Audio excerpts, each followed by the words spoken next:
Where do you want to put You're the only one using it. You don't, the pistol? this one can see. Oh.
an array of activities and workshops taking place. So please don't be alarmed if at some point you are approached by a young person with a question or a comment. And please do join me in giving a round of applause to the performers.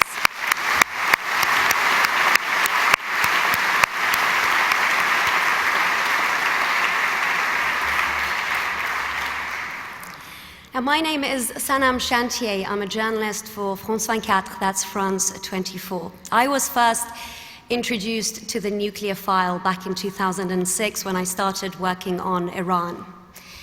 Now, for almost a decade, I covered Tehran's nuclear negotiations with the world powers. And during that period, this topic became of both professional and personal interest to me. Professional because at the peak of the nuclear standoff with the West, with the threat of war looming, my country was making international headlines on a daily basis. On a personal note, because I watched as Iran became increasingly isolated by the international community, and my people suffer at the hands of backbreaking sanctions. But here we are, almost 10 years later, and a historic nuclear deal in the bag, and I'm very proud and privileged to call myself a close collaborator of the CTBTO, whose mission I hold extremely close to my heart. Now, this morning we're delighted to have a range of distinguished keynote speakers who will give their own unique perspective on the value of the Comprehensive Nuclear Test Ban Treaty's science-based verification regime, as well as science and technology on a broad basis. The conference will be followed by a panel discussion entitled Seizing Opportunities and Overcoming Challenges, the CTBT's relevance in a dynamic global context, featuring experts and diplomats, some of them on the front row, who will give their perspective on both the policy element, international relations, and something more technical. The conference is currently being live streamed on the CTBTO website, which is also where you can find all the relevant material, whether it's photos, photographs, the media coverage, and contributions by our youth group participants.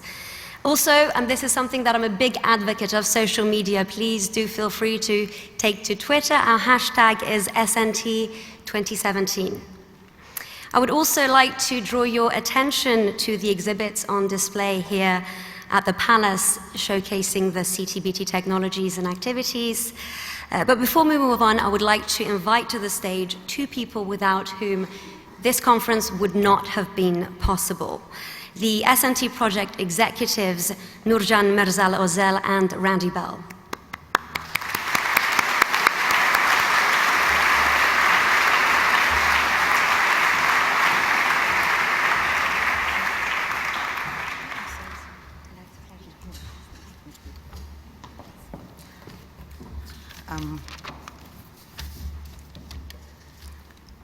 Your Royal Highness Princess Sumaya, ministers, distinguished representatives of member states, scientists, diplomats, students.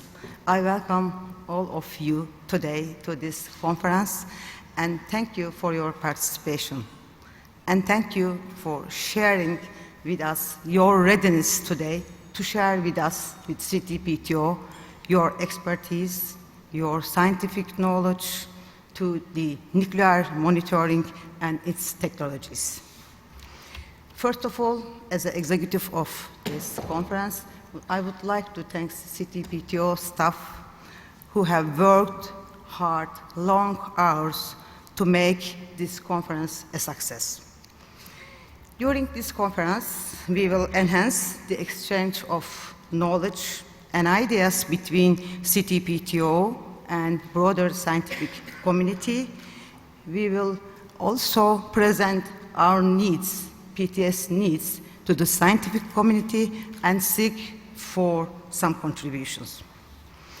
As IMS, as a director of IMS, we are taking care of your several $1 million, $100 investment, and using this extraordinary IMS network, we protect that investment and sustain it well into the future.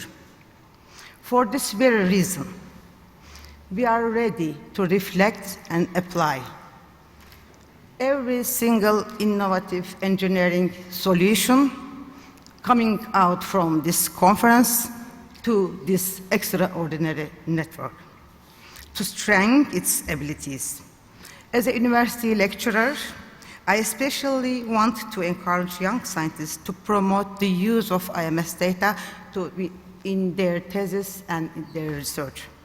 And lastly, these days, yesterday, today, and tomorrow, are important days for Muslim world. I would like to use this opportunity also congratulate end of Ramadan, Eid Fitr. I wish you successful and stimulating conference, and I would like to give floor to my dear colleagues Randy and other executive secretaries. Thank you again for your participation.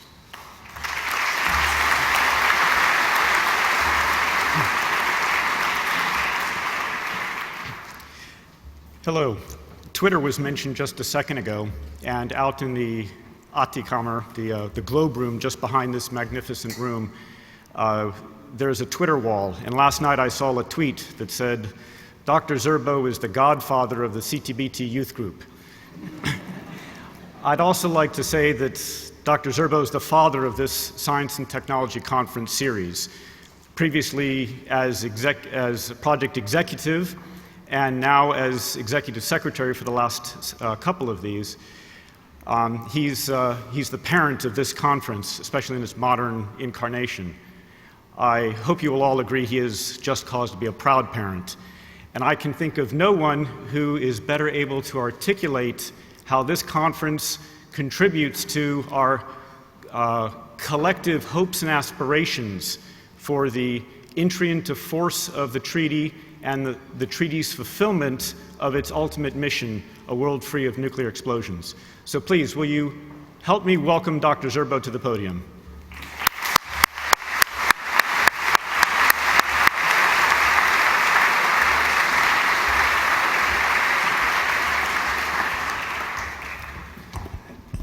Thank you, Randy, for those kind words. I guess Randy did that because Randy is a new Latina because he replaced me as director of IDC. But anyway, Randy, thank you so much. Your Royal Highness Princess Sumaya, a good friend. I met Princess Sumaya years ago in Jordan.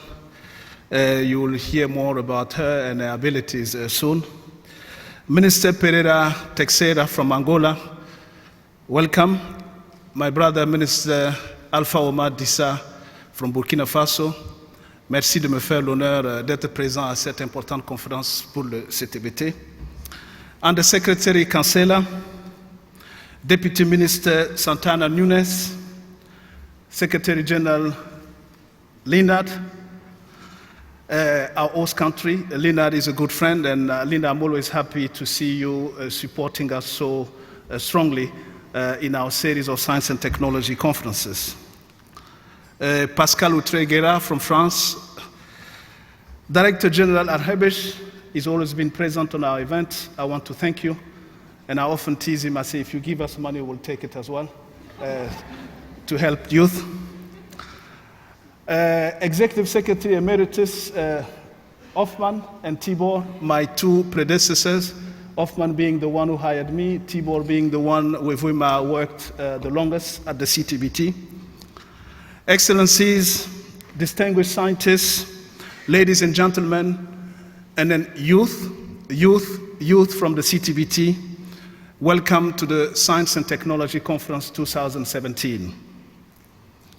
Let me thank dearly both Randy and Nurjan for an extraordinary job in putting this conference together. Randy will tell you I'm known as being demanding because we want excellence, and then I'll tell you why we talk about excellence. But thank you. You've done a fantastic job. And I want to thank as well all the team behind you, public information, external relation, my office, and all the division, including administration, from logistics, those who have made this conference possible, and then looking like a successful one too. But this is the first time we have two conference leaders, a man and a woman. In fact, women and men feature prominently as speakers this morning and throughout the week. Yesterday, we had an all-female panel. And I end up tweeting saying that with the CTBT, women have a much powerful voice. But this is no accident. When she spoke at the last Science and Technology Conference, South African Science and Technology Minister, Naledi Pandor, called for more effort to empower and encourage women. So we have tried our best to avoid so-called manels. Manel is a word that I learned only a couple of weeks ago, which means when you have only men in a panel, because I end up becoming a gender champion. But that's what manel means. But you know, they're very kind because they know you can't say femnel or females when you have all women panels. So that's why they talk about manels. But looking around the room, I'm happy to see familiar faces from all the way back to our first conference, Synergy with Science, in 2006, that was initiated by Tibor. But I'm also very excited to see so many new ones, including a number of youth scientists and members of the CTBT youth group. It fills me with inspiration to see senior policymakers and experts coming together with the new kids on the block, the youth. The CTBT Science and Technology conferences have always been unique. Where else would you find so many scientists and experts coming together to collaborate on nuclear test monitoring, science, and technology? This year, I'm particularly enthusiastic about the youth strand that has been integrated throughout the program. The CTBT Youth Group was launched last year with only 9 members. Today, we have around 200. About 70 of them are attending this conference from 54 nationalities. And they are already shaking things up with their active participation. You should have been here yesterday. The youngest is my dear friend Paulina. She's 15 years old from Siberia. I met her in Japan not long ago. And the oldest is my dear friend Bob Kamret from AFTAC. He's over 80. So this is what makes the CTBT Youth Group. This year, we also have a number of sessions that bring together the diplomacy side of the CTBT with the scientific side. I've always said that both of these are closely linked. Increasing the recognition of the Comprehensive Test Ban Treaty in both science and diplomacy is a passion for me. And I'm sure this is something everyone here can understand. Of course, at its heart, the Science and Technology Conference Series remains a forum for exchanging knowledge and sharing information on nuclear test monitoring, science, and technology. It is also about enlarging the scientific community engaged in test ban monitoring, including among young scientists. Around 1,000 participants from over 120 countries have registered to take part this year, and we receive more than 650 abstracts, nearly 400 posters, and over 100 oral presentations. By any measure, the CTBT's science-based verification regime is an enormous success. The performance of the international monitoring system already exceeds all expectation are 92% completed. I will not go for what we've done during DPRK, Fukushima, and our assistance to tsunami warning. But I just want to mention that tomorrow you'll have 5 well-known scientists active in the CTBT monitoring technologies. Member states also gain from a civil and scientific application of the IMS data. We have the only international monitoring system spanning the entire globe. Our sensors are constantly spanning the entire globe, and then you have an illustration in one of the rooms in the conference. The SNT is a unique opportunity to consider how to make the verification regime even more successful in future. I look forward to hearing about this and other topics from the dedicated scientists in this room over the course of the week. Excellencies, ladies and gentlemen, last month I addressed the preparatory committee for the Nuclear Non-Proliferation Treaty Review Conference, emphasizing that the status quo is not secure enough in an unstable geopolitical climate. This was a key point on which NPT state parties were in agreement. I also made clear that simply voicing agreement is not enough. To bring the CTBT in force, we must insist on action over words. So it is encouraging that scientists from all of the remaining Annex II countries, with the exception of one notable one, and then I will not name the country, all of them, the 7, are part of this Science and Technology Conference to refine our verification regime. I honestly hope that through scientific advancement and collaboration, we can inspire diplomatic action. We must focus on advancing our common objectives in science and technology to increase trust and mutual understanding. Scientific collaboration is essential to achieving a world free from the threat of nuclear weapons. It is also vital for making progress on other global challenges, such as disaster risk reduction and mitigation, climate change, and sustainable development. This is a message we all want you to take away from this conference: collaborative science for peace and development. I wish to highlight, in particular, our keynote speakers who are helping deliver that message this morning. Her Royal Highness Princess Soumaya of Jordan, President of the Royal Scientific Society of Jordan, Maria Candida Pereira Teixeira, Minister for Science and Technology of Angola, and Pascal Outré-Guérard, National Center for Space Study, France. No surprise, we have 3 women keynote speakers. So I wish Excellency Naledi Pandor is watching from South Africa. She'll probably be proud of Nurjan and Randy and all of you to not have men like last year. I also look forward to our distinguished panel this morning on opportunities and challenges facing the Comprehensive Test Ban Treaty, as well as the address on Friday morning by José Fidel Santana Núñez, Deputy Minister for Science and Technology and Environment of Cuba. Finally, I would like to draw your attention to the closing session on Friday afternoon. Lord Des Brown will deliver a keynote address, and former Executive Secretaries Wolfgang Hoffmann and Tibor Todt will reflect on the 20th anniversary of the establishment of the Preparatory Commission of the CTBTO in Vienna. The discussions over the next few days will focus on nuclear test monitoring technology and their various applications. But we are all part of something much bigger. And if you are to achieve excellence in big things, you develop the habit in little matters. Excellence is not an exception. It is a prevailing attitude. And that's why we have the youth. We want to inject in youth the habit of excellence now, especially on CTBT matters, so that they can take us forward, because they're the one who will probably acknowledge and know this world free of nuclear weapon.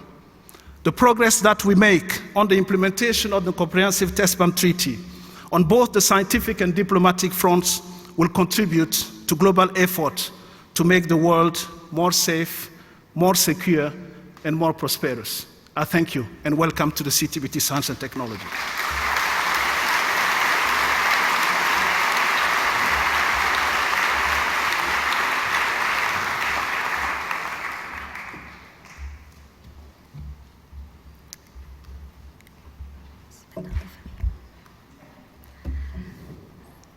Thank you, Dr. Zerbo. As always, a gripping and inspiring speech.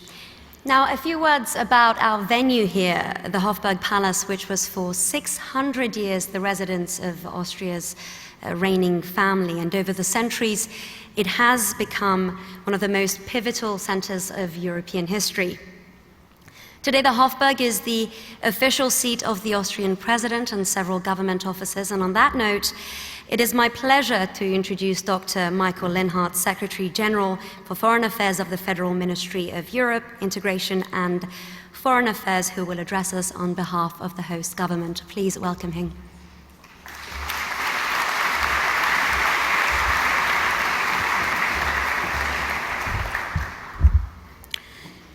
Good morning, dear Executive Secretary, dear Lassina.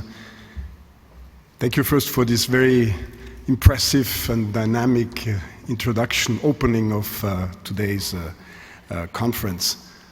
I think it was quite different. Vienna, to show Vienna as a town of music in a different way, young, dynamic. You woke us up, I think. Your Royal Highness, Ministers, Excellencies, distinguished delegates, ladies and gentlemen. Well, let me first welcome you to Vienna, to our beautiful capital of Austria. I'm really pleased to welcome you here on the occasion of this conference. For many of you, Vienna, as the host city of CTBTO, might be a place of regular meeting, of a regular destination. Others are maybe here for the first time. So I wish you a very good week here, successful week, fruitful conference, but I hope also that you will be able to enjoy a little bit Vienna. As the title of the conference suggests, the focus of our deliberations will be scientific and technical opportunities to further enhance monitoring and verification in the framework of the Comprehensive Test Ban Treaty. I'm sure that this gathering on first-class experts from all over the world will produce interesting new ideas and will open prospects for further advances.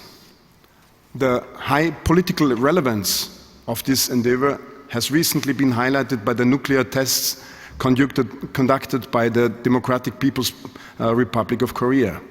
These tests are utterly unacceptable and drew strong international condemnation, including from our Foreign Minister, Sebastian Kurz.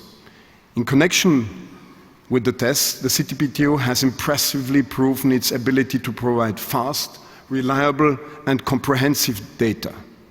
Nevertheless, the fact that one nation continues to conduct nuclear tests, explosions in the 21st century, is a stark reminder that the organization's monitoring and verification capabilities need to be maintained at the level of the most advanced scientific and technological capacity available. Ladies and gentlemen, last year we commemorated 20 years since the CTBT was opened for signature in 1996. Over the last 20 years, the treaty and its secretariat have been making tremendous contributions to nuclear non-proliferation and disarmament, and therefore to international peace and security more broadly. However, what is still lacking is the entry into force of the CTBT. The moratoria cannot substitute for the entry into force of the CTBT. The treaty can only live up to its full potential, including the possibility to conduct on-site inspections if it is legally binding.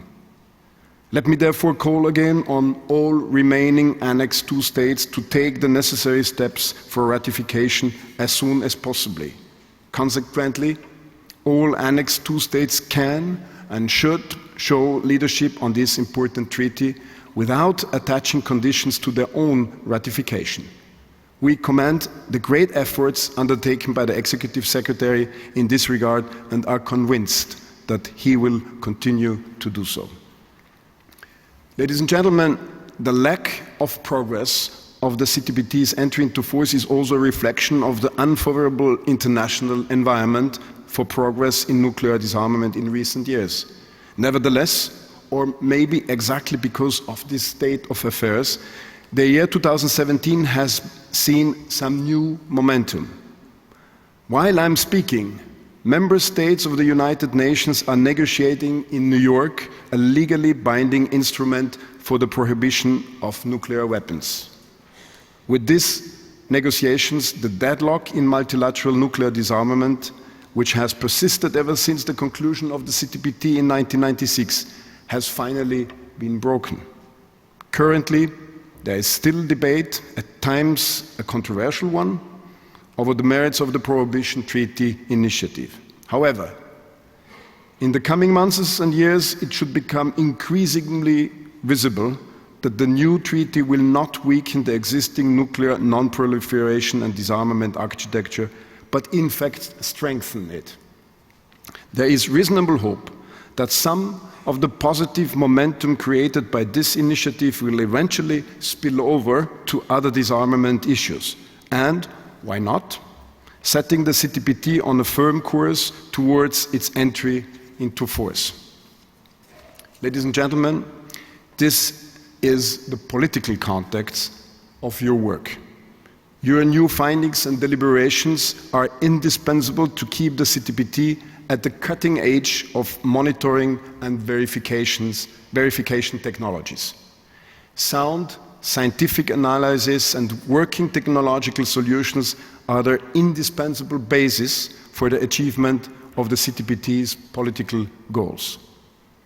In concluding, ladies and gentlemen, I wish you fruitful deliberation throughout the course of this week, and I really hope that we will find also some time to enjoy Vienna. Thank you very much.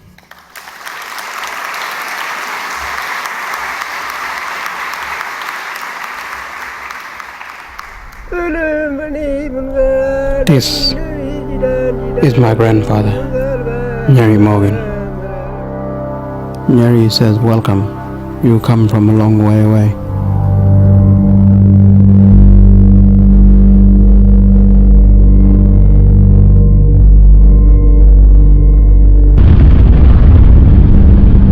Now I am become death, the destroyer of worlds.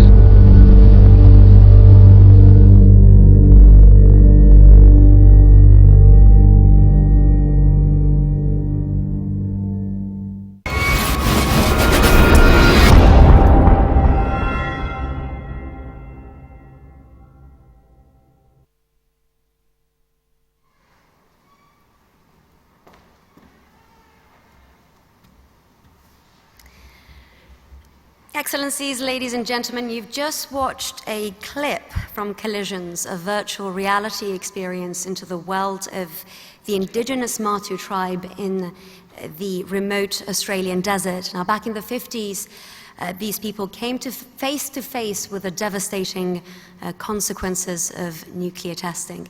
Now, if you wish to watch the entire film, it is available in the exhibition space in the Festal. Let's now move on to our first keynote speaker. It is my great honor to introduce Her Royal Highness Princess Samaya bint Al Hassan of the Hashemite Kingdom of Jordan. Princess Samaya is a long-standing advocate of science and science education as catalyst of empowerment, especially among the youth. Now, she's president of Jordan's Royal Scientific Society and also serves as chair of the World Science Forum, which will be hosted by Jordan this coming November. Now, the WSF is a leading forum on science and policy making, and this will be the first time that it will be hosted in the Middle East. The theme for the 2017 forum is Science for Peace, which is very much in line with what we are celebrating this week at the CTBTO. Your Royal Highness, the stage is yours.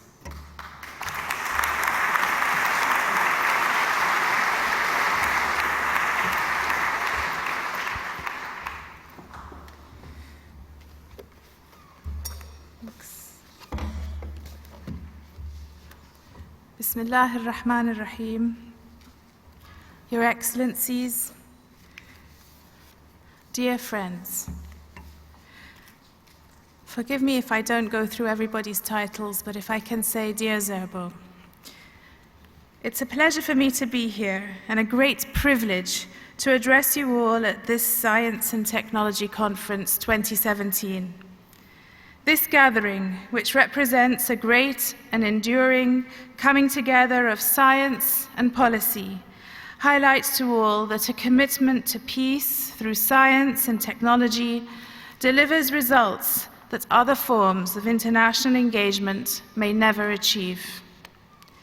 Indeed, the needs and objectives of CTBTO are so heavily reliant on the innovative capacity of our global scientific community.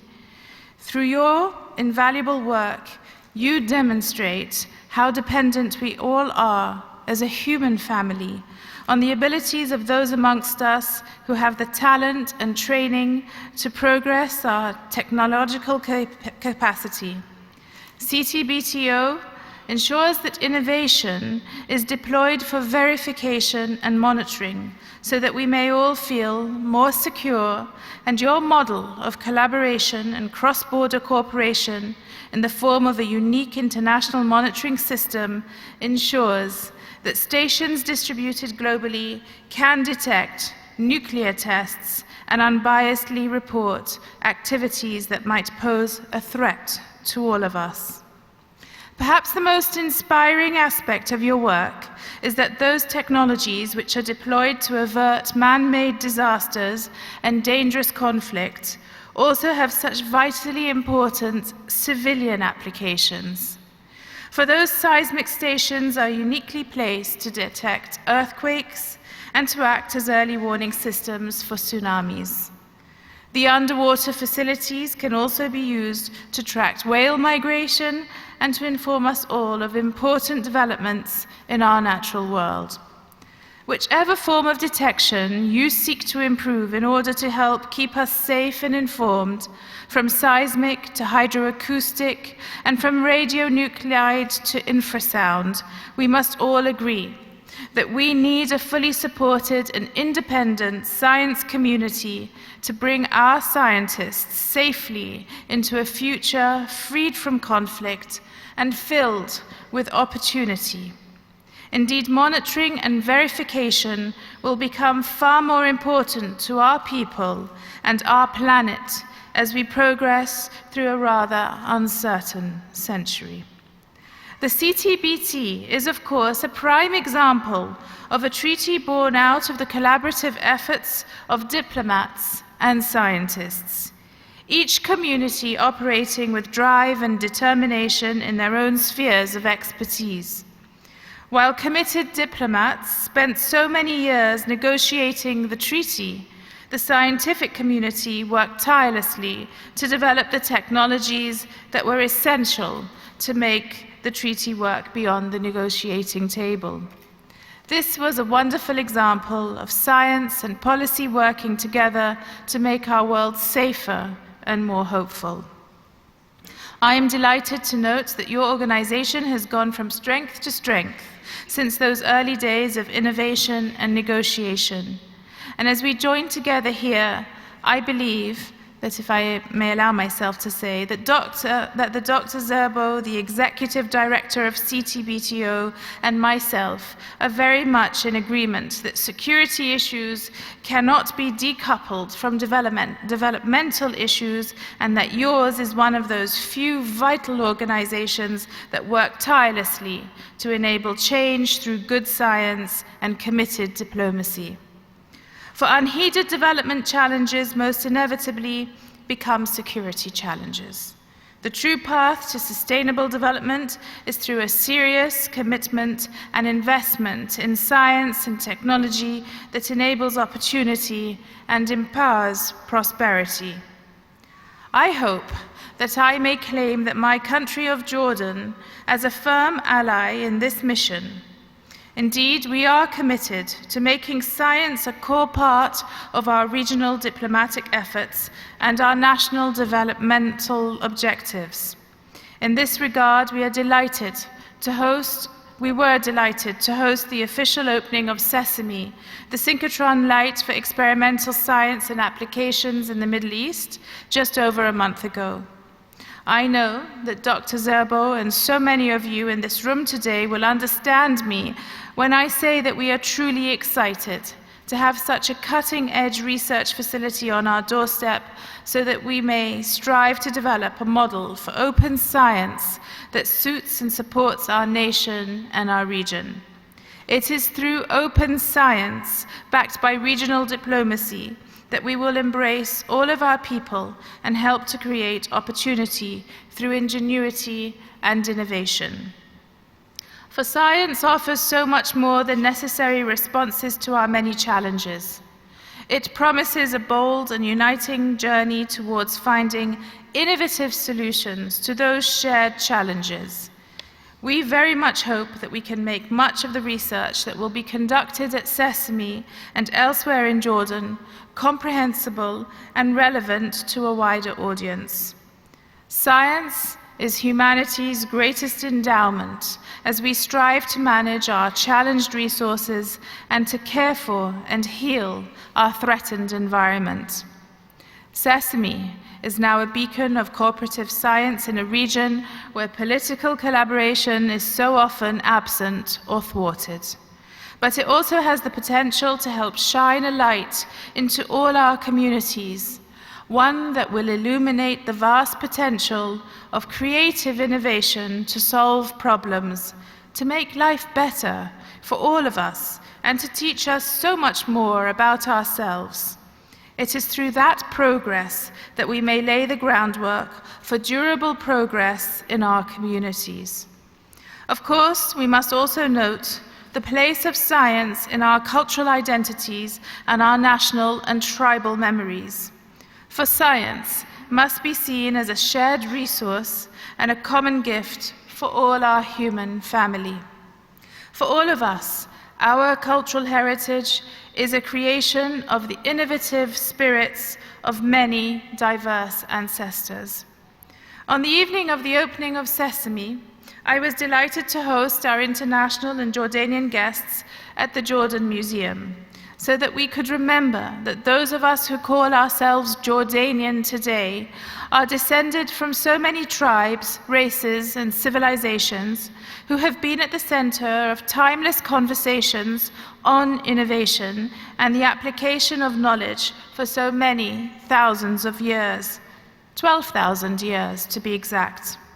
We lie at the heart of a region where countless communities and cultures have had to innovate to survive. Today, it is incumbent on all of us to embrace nations where science has lost its place of honor, or where science is seen as alien and unfamiliar. The truth is, science belongs to all humankind, and it must bring its creative benefits to all who need them. Ladies and gentlemen, in our fractious world, we seem to face new and especially daunting challenges that often make science seem like a force for division rather than unity. Yet it should not be so, and CTBTO exemplifies that very fact. For so many thousands of generations, creative adaptation and cultural exchange have gone hand in hand in our human story. I believe that Sesame follows in that tradition, and the Jordan Museum, of which I have honor to be the vice chairman, reminds us of what we must strive to do for our families and our communities. We occupy our space on this planet for such a short period, and what we build and what we leave behind will create our legacy. Our lives and legacies must deserve space in our descendants' halls of history, and so we must show them that we are worthy of our human gift of innovation. I am proud to be a partner with the CTBTO through my own organization, the Royal Scientific Society of Jordan. We greatly value our friendship with you, and we share with you that deep commitment to science for peace and for prosperity. Jordan was honored to host the Integrated Field Exercise IFE-14 in December 2014, which was facilitated by the Middle East Scientific Institute for Security, MESIS, our sister organization, which is hosted on the RSS campus. The purpose of the exercise was to test the CTBTO's ability to conduct an on-site inspection in the event that one of their stations detected a nuclear test and was required to verify it. Of course, an on-site inspection would only be possible if the treaty comes into force, and that sometimes seems like a distant hope today. However, this vital exercise tested the CTBTO's ability to conduct such a test from a logistical viewpoint. It included an enormous deployment of equipment, establishing a command and controls ops center, and setting up a media center. From a technical perspective, the exercise tested 15 out of the 17 techniques that might normally be used in an on-site inspection. Perhaps the most important aspect of this historic integrated field exercise was the fact that it demonstrated how a country with no active stage in the nuclear fuel cycle was able to play host to the largest verification exercise to date. I am proud to note that as a result of Jordan's commitment, our international community can now share the knowledge that an on-site inspection can be conducted. It further highlights that we all have a collective responsibility to ensure the safety and security of our world, regardless of nuclear or other capabilities. Indeed, ladies and gentlemen, we are all in this together. My small nation is very much committed to supporting diplomacy and to sustaining scientific engagement. This year, as was mentioned, we celebrate a wonderful year for science in Jordan and the region, as we are privileged to be hosting the World Science Forum 2017 at the lowest point on Earth, the Dead Sea, in November. And our theme could not be more resonant with the mission of CTBTO. We will convene under the banner of Science for Peace. I firmly believe that the practice of science and the deployment of scientific knowledge have never been more central to our regional and global conversations. Many of our region's conflicts have roots in scientific or resource challenges, or have vital scientific dimensions. The human tragedy of migration, the acute and increasing competition over resources, increasing radicalization due to poor and inadequate education, and a stultifying lack of economic opportunities all require input from our scientific communities with support from our politicians and diplomats. Climate change will not be averted or mitigated by ideology or political jockeying, while the plight of vast numbers of displaced people can only be tackled by the collaborative input of natural and social scientists. In Jordan, I believe we are ensuring that those conversations are central to our national debates. But we are combating the same forces as so many of you here today experience in your own societies. Our science communities have been vilified by political pundits and mocked by much of the media. As populism shouts down the evidence-based methods that are urgently required to plan progress and ensure the stable management of challenges and change, we must fight ever more determinedly for reason to prevail. The emotionalization of our political spaces will do little to give our children the future we truly owe them. Your Excellencies, distinguished guests, and thank you all for such a warm welcome. We look forward to welcoming many of you to World Science Forum 2017, where so many conversations that may begin here today will be expanded and empowered. I wish you every success at this vital conference and in your future work, and I assure you that we are your partners on this path to balanced and durable progress. Thank you.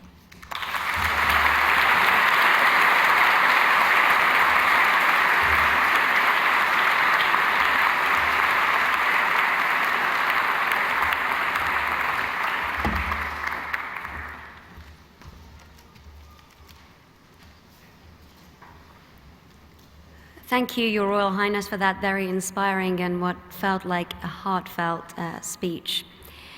I would now like to introduce you to our next keynote speaker, Her Excellency Ms. Maria Candida Pereira Teixeira, Angola's Minister of Science and Technology. With a PhD in applied nuclear physics, Minister Pereira Teixeira's professional career has spanned across both research and teaching.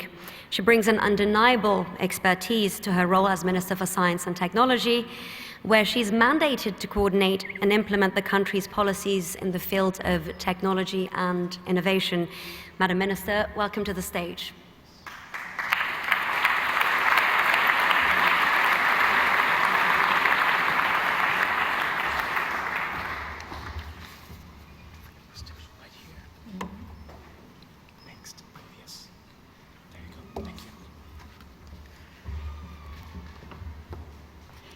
Excellencies, Dr. Lassina Zerbo, Executive Secretary of CTBTO, dear Mr. Michael Linhart, Secretary General of the Ministry of Europe, Integration and Foreign Affairs of Austria, Your Highness Princess Somaya bint Hassan, President of the Royal Scientific of Jordan, distinguished delegates and scientists, dear guests, ladies and gentlemen. Allow me, first of all, to greet everyone present at this conference and thank the Executive Secretary for the friendship and the invitation to this important event organized by the Comprehensive Nuclear Test Ban Treaty Organization, CTBTO. It is an honor for me and my country to share knowledge, and I'm sure that this event will provide important conclusions for the scientific and technical community in various fields. Distinguished delegates, the Earth has a complex system, needs increasingly more the integration of the joint efforts with the objectives of improving our knowledge of it. Science and technology have been considered since the beginning of times crucial elements in search for answers pertaining to several problems.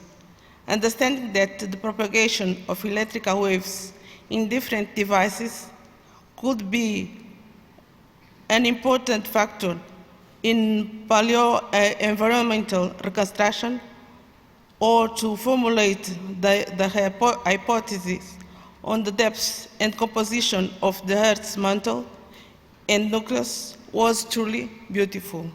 Excellencies, the diverse natural and anthropogenic phenomena occurring in different latitudes, their distribution and temporal frequencies force us to collect, treat, store data, and to create robust and innovative systems integrated into international monitoring networks that allow us to control in real time phenomena mentioned above.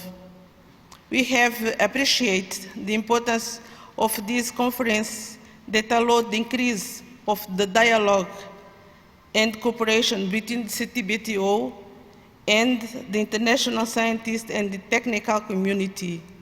CTBTO's global monitoring system and verification capabilities are considerable value and interest to the scientific community in the world. At the same time, the CTBTO needs this constant exchange in order to remain at the forefront the compliance with CTBT verification mandate. In this regard, I would like to take this opportunity to congratulate the CTBTO for the dynamics that they have created in establishment of ideal platforms that allow the creation and transfer of knowledge in the vast domains of science, technology, and innovation, with special emphasis to those related to nuclear tests. The issues selected for this conference clearly show the enormous importance that CTBTO attributes to search for technical solutions the greatest political problems that afflict humanity, particularly peacekeeping and international security. Ladies and gentlemen, has clearly evident by the objectives that this conference aims to achieve, and I will highlight the one that proposed, which is the expansion of the involvement of the scientific community, and especially of the young scientists in the monitoring of the prohibition of tests. And here, once again, I would like to take this occasion to stress that the youth are the real guarantee of the future, and getting them involved in these tasks is really the most sage and noble act of the CTBTO. The training and capacity building of young people in different areas of knowledge has been the focus of CTBTO. The slogan "From the Youth for the Youth" used by the CTBTO Youth Group, that is made up of 100 students and young professionals from all over the world, joins the mixed initiatives of the CTBTO led towards the youth, whose orientation section of the youth group was held yesterday. We have also appreciated the efforts of CTBTO regarding to gender, and we are seeing the more participation of women in these events on science and technology, and the example of this is the presence of many women here, including the 3 personalities who will be speaking at the session of this conference, contributing to the development of the scientific community and seeking solutions to the political problems in the world. Ladies and gentlemen, Angola signed the treaty in 1996 and ratified it on 20th March 2015. We hope that most countries will ratify this important international instrument, especially those states in the Annex II. Our country has been benefited from the capacity building activities and training for the human resources.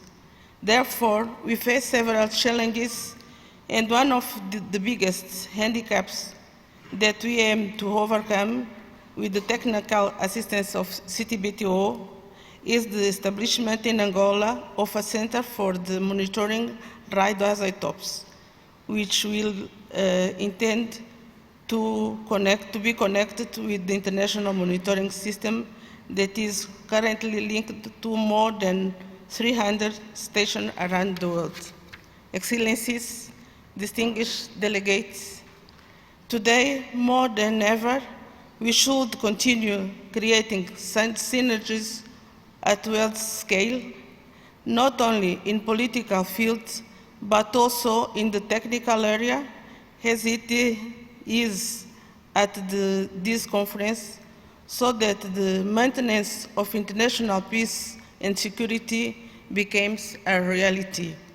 Finally, I'm sure that during the 5 days that we'll be here discussing issues of great importance, and with the participation of such eminent personalities as you, we will find wise answers that will help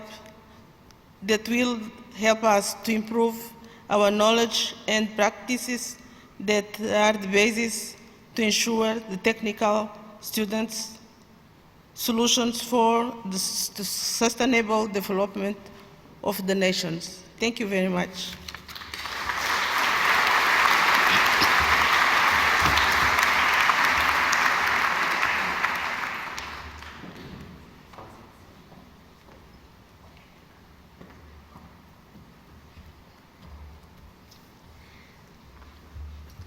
Thank you very much, Your Excellency.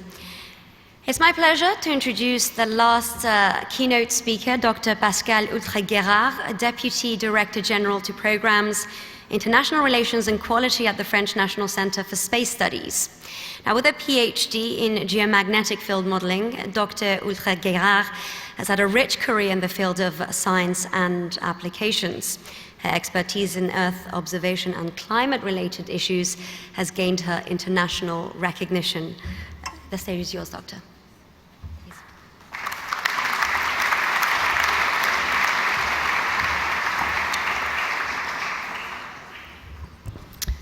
Good morning, Excellencies, distinguished guests, ladies and gentlemen, young and less young scientists.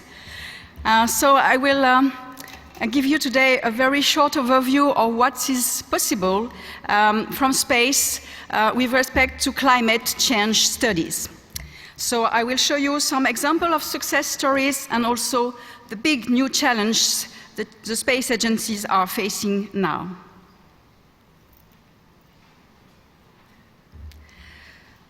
When we talk about Earth observation from space or from other sensors in situ measurements, we shall not forget that the first objective is to understand our planet, our very complex planet, to understand it from the inner core to the upper atmosphere, and also interactions between all the layers of this planet, and also the big cycles like carbon cycles and water cycles. Another objective is also to inform decision maker. So in addressing some social benefit areas like pollutions, desertification, disasters management, ozone hole, and so on.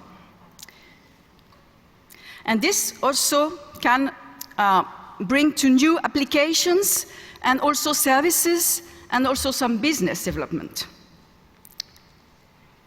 So let me start with some success stories.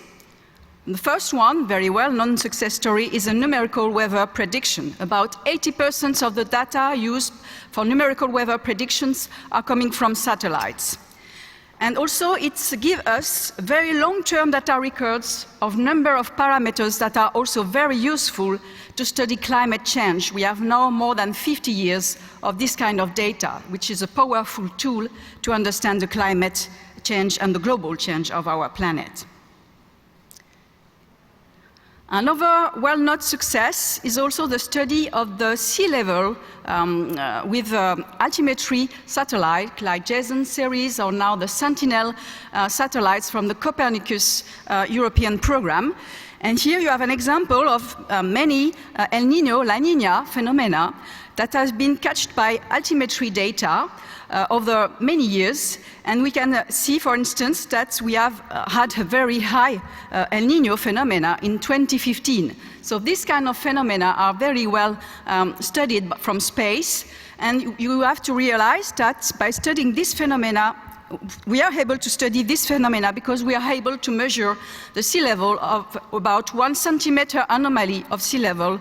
And it's really a challenge because you are doing these measurements at several hundred of kilometers from the Earth. So it's really an innovative and powerful tool that we have in our hands.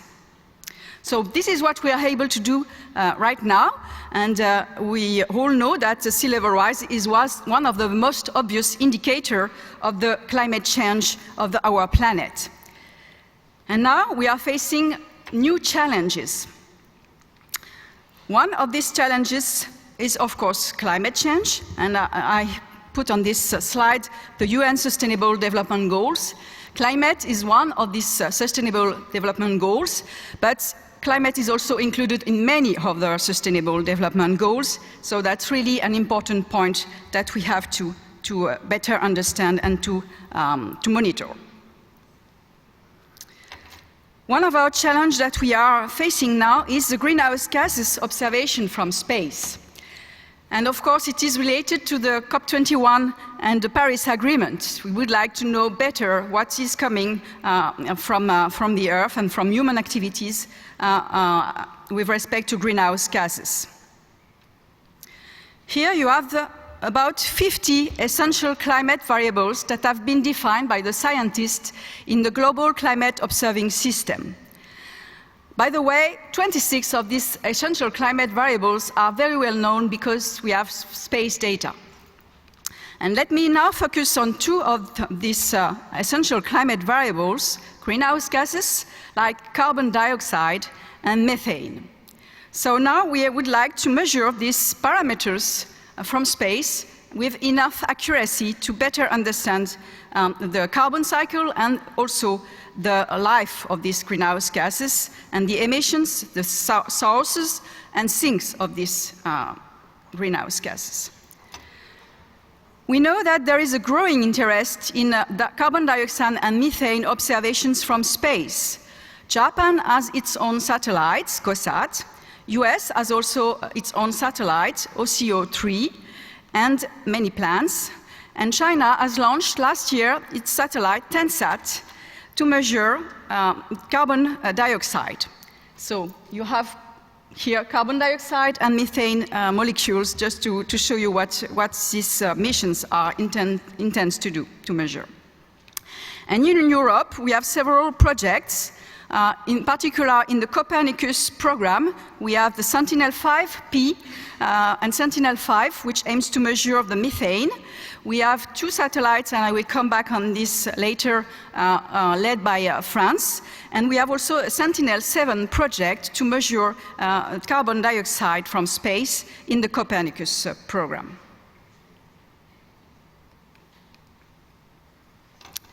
A few words about two satellites that CNES is developing right now with its partners. We have MicroCarb for the carbon dioxide measurements from space.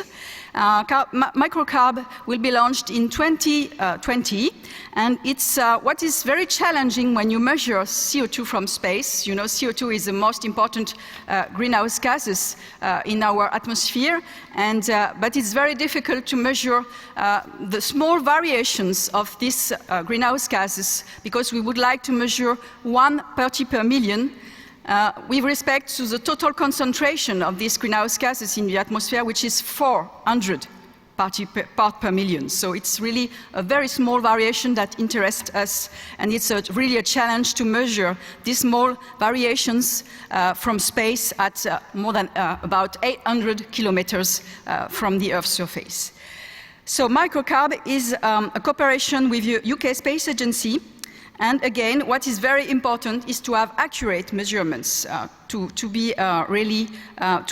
deliver some very interesting data for the scientists to really understand the system. What is important is to understand the carbon dioxide, what we have now, what is the status of these greenhouse gases, the evolution during the seasons, and also what is important is to understand what will happen with the climate change, in an increase of temperature in the atmosphere. What will be the reaction of natural ecosystems?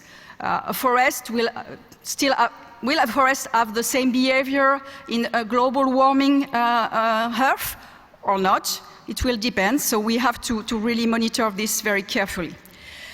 And on long-term data records. Merlin Satellites is really dedicated to the methane measurements from space. It's a cooperation with the German space agency, DLR, and it will be launched in 2021. What is very important for methane is to understand methane is the second greenhouse gases, second most important greenhouse gases. And what is important is to understand what happens at high latitude. When you have permafrost, and if the permafrost is melting, what will happen? Scientists think that it will release a large quantity of methane, so we have to study the high latitudes with respect to methane emissions. And that's the reason why, with Germany, we have proposed to have a LiDAR on board the satellite. LiDAR is interesting because it produces its own energy. It's a laser, in fact. And its aim, it will be able to measure at high latitudes all seasons on several years the measurements to measure the methane on long-term data record also, and study the evolution of what happens in particular at high latitudes. So it's, again, a big challenge because, again, we need to have a very accurate measurements to understand exactly what happens with respect to the methane in the atmosphere. Another big challenge that we have is to study water cycle and to evaluate fresh water resources. In particular, in a global changing world, we know that water resources will be more and more important topic for humankind. So it's really important to have tools to study this evolution. Again, you have the essential climate variables, and now we will focus on 3 of them: the sea level, the river discharge and water use, and the lakes, essential climate variables from space. And it leads me to talk about one important project that we have with NASA, UK Space Agency and Canadian Space Agency, which is called SWOT.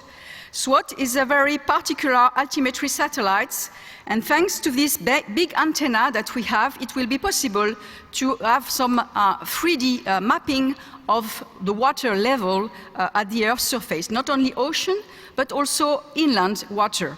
So it will be really a breakthrough in the knowledge of these water systems on the Earth's surface. And what is also very important is that this satellite will be launched in 2021. Here you have an example of what will be possible to measure as far as sea level is concerned with thanks to the SWOT mission. So we will be able to study very small scales eddies in the oceans. So a lot of energy of the oceans are included in this small scales dynamical system. So it will be very important to be able to measure this kind of small scales eddies to better understand the dynamics of the ocean and also to better understand the life below the oceans, which are also related to this kind of dynamic system. This is one of the first objectives of the SWOT mission. Another objective of the SWOT mission, as I said, is to address a new topic which is hydrology. So it's a new application with this altimetry, new kind of new generation of satellites. So with altimetry on the left, you have an example of what is possible with classical altimetry satellites, like JSON satellites or Sentinel-3 satellites. And you see that you can measure the ocean and the Earth's surface on grid, a fixed grid. So you have some hole in the measurements. With the wide swath altimetry, it will be possible to have a continuous coverage of the Earth's surface and also of the ocean. So it will be really a major breakthrough in the knowledge of our planet. And here you can see that all the rivers that will be that can be monitored by the SWOT mission from space. So it means that we will monitor all the river with more than 100 meters width and lakes of more than 250 meters by 250 meters. So it will really be a major, an advanced tool to have better knowledge of inland fresh waters. What is also important in space activities is international cooperation, because one nation or one space agency cannot address all the topics by itself alone. So it's really important to coordinate our efforts and to have this international cooperation among all the space agencies of the world. And so this effort is coordinated, for instance, with CEOS, a Committee on Earth Observation Satellite, or the GEO, the Group on Earth Observation. And for at the occasion of COP21, the space agencies have proposed a New Delhi Declaration which aims to coordinate the effort of the Space Agency with respect to greenhouse gases measurements from space. As I said, it's a very big challenge, so all the state of the art, all the knowledge has to be shared, and all the systems, measurement system has to be coordinated. During the COP22, the Marrakesh COP22, we have also discussed and proposed the Marrakesh Declaration to coordinate our efforts for water cycle systems to understand better also freshwater resources. And of course, we are waiting for the COP23 in Fiji, organized by Fiji in Bonn this year. So it will be also a very important rendezvous with respect to tackle the climate change. I thank you for your attention, and here you have a beautiful picture of the Fiji by Sentinel-2. The Sentinel-2 is part of the Copernicus European program for study of the environment and security. Thank you very much.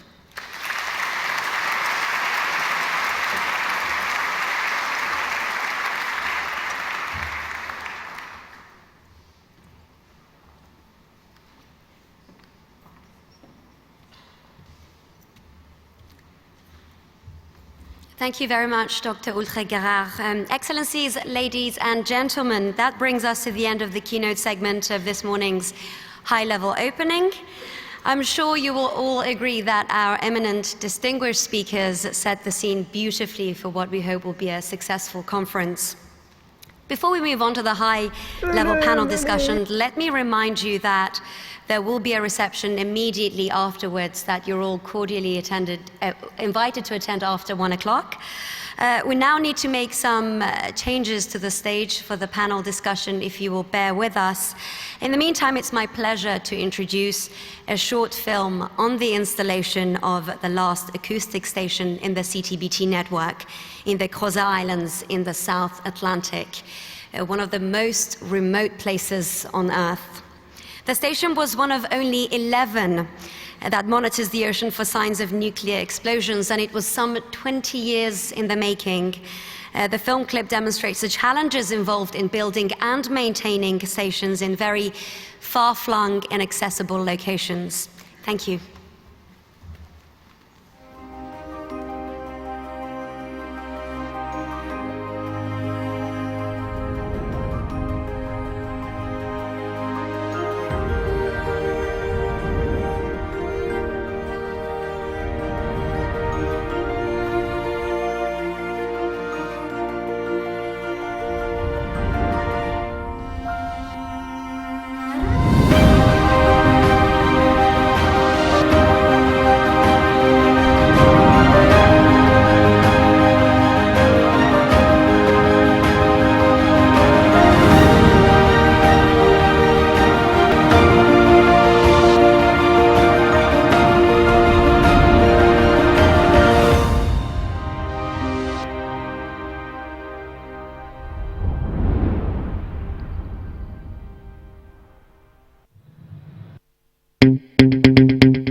A 20-year journey is nearing its end. But for the Comprehensive Nuclear Test Ban Treaty Organization, the work is far from over. The CTBTO must first deploy 2 triplets of underwater microphones called hydrophones in one of the most remote places on Earth, the ocean floor, halfway between Africa and Antarctica. When completed, Hydroacoustic Station Number 4 at the Crozet Islands will join the CTBTO International Monitoring System to detect and alert the world of nuclear testing.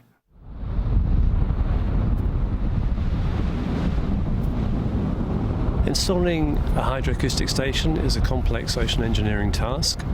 The hydroacoustic system we're installing at Crozet is one of 6 hydroacoustic stations. But these hydroacoustic stations are part of the international monitoring system, which has over 300 stations listening for potential nuclear tests around the globe. We're moving towards the final stages now of installing the HO4 station, but we're working in the roaring 40s, so the weather can be very unpredictable. Those places, the roaring 40s, are legendary among sailors and people who work at sea as some of the most difficult oceans in the world. You have what is called an unlimited fetch, currents that are also merging, coming down from South Africa, merging with circumpolar currents that go all around the world, really undisturbed. In these difficult conditions was really something that put a lot of stress on everybody, on all the teams. You know that you're not allowed many mistakes.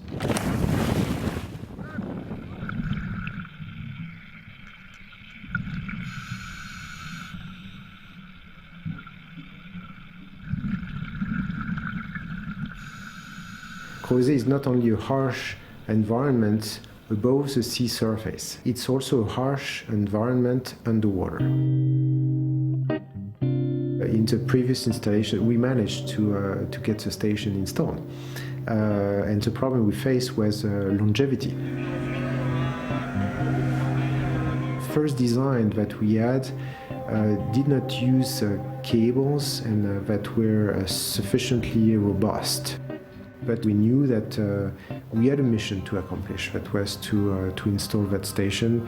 Despite the difficulties, despite the harsh environment, the complexity of the project, we had to do it.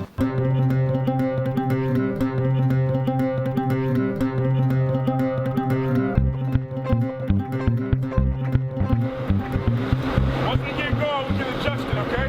Don't pick up some more slack. We have to be very careful loading our system on. We have a lot of cables connecting the system together. There's also some delicate electronics, the laser systems, etc. We have specialist crane operators and 10 people plus supporting the loading.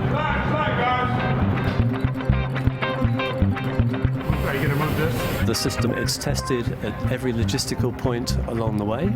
It's tested in California where it's manufactured. It's tested again on the ship at Baltimore. And then we transit to the cable factory in Portsmouth.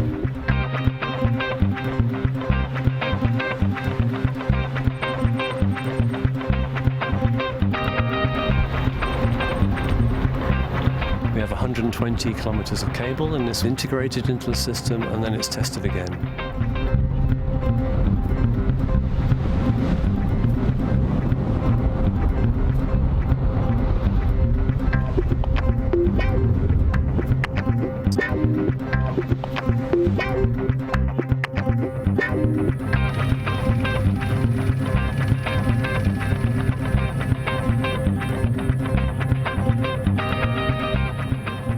Quand vous arrivez à Crozet avec ces centaines de manchots, c'est magique comme arrivée.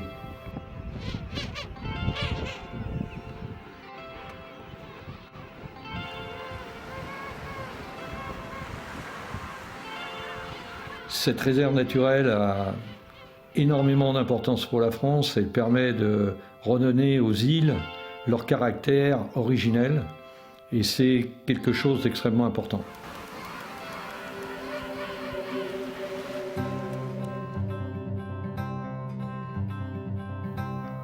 Pour cette nouvelle installation, nous avons été confrontés à un nouveau problème. Ils répondent donc à des lois spécifiques. La protection de la réserve naturelle fait que les TAF avaient mis une personne pendant toute l'installation à nous accompagner afin de vérifier que toutes les opérations que nous faisions ne gênaient pas les animaux. Et donc c'est une coordination continue, cette personne était continuellement sur la plage, ça complique les opérations techniques, mais c'est quand même très bien pour la nature. Several experts advised us that the good time to be there would be between December and February.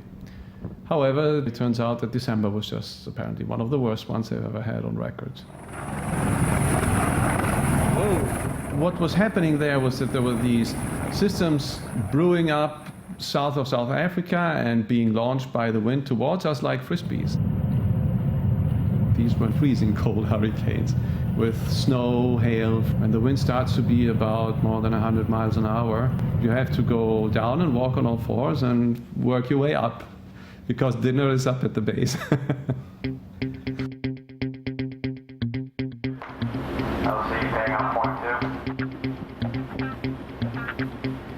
So the total installation will take about 7 days. There's 1 day of acquaint for the ship, and then we're laying a triplet to the north and a triplet to the south. Each triplet is on about 50 kilometres of cable running out from the island. We have a particular position where each of those hydrophones will go in. We have routes which the ship must follow. It's all pre-programmed, so the ship knows exactly what it's doing and how to do it. We had high-resolution bathymetry survey carried out, understanding also different features that we have on the seafloor to optimize the cable routes. So weather prediction systems have dramatically improved, providing us pretty good forecast so that we can interrupt the work we do anytime and in such a way that you can cope with those difficult weather conditions. At sea, the boat's moving, pitching and rolling, and each one of these nodes weighs approximately 5 tons. And so what you can't have is it to get away from you, because it'll swing and damage everything on the deck. So the system, we've made it more robust. We've improved the launch system. We've made the nodes themselves more robust so that we can deploy in heavier weather. So this is actually will be the 8th installation I've been on. This installation has by far taken the most planning, the most preparation of any of the installations we've done so far. So once the cables are landed from the cable ship and the cable ship goes out to deploy first one triplet and then the other, and we have done some preliminary checks from the island, we radio that to the ship, and then the ship gives the okay and releases the floats that pull the hydrophone up from the anchor that's on the seafloor to the intended depth. And then, bang, you see these things arrive at their intended height, and then you start finally seeing data. So you start hearing whales, you suddenly have eyes underwater.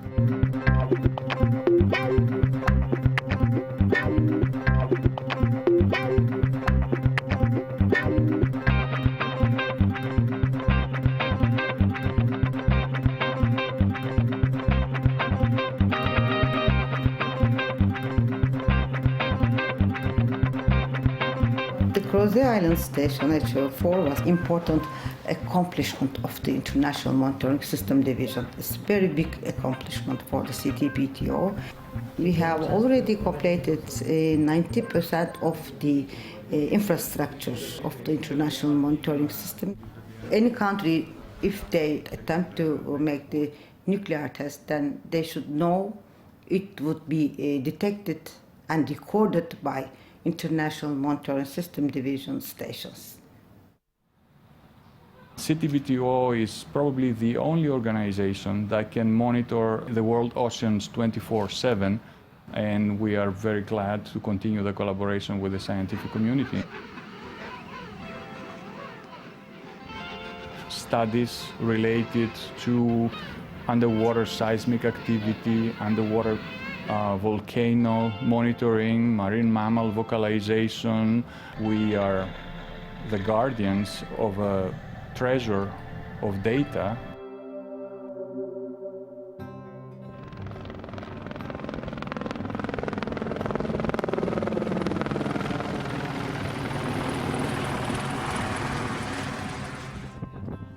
There are so many things that have progressed that it made it possible to do it this time.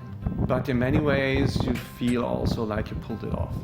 Because it doesn't matter in a place like that how much technology you have, how much progress there has been. You see that nature can be so strong that you just don't matter. And you have to be able to surf it out, ride it out, find the right moment, try to get it done. And if it all works, you've pulled it off. and you've already been very fortunate.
Hello?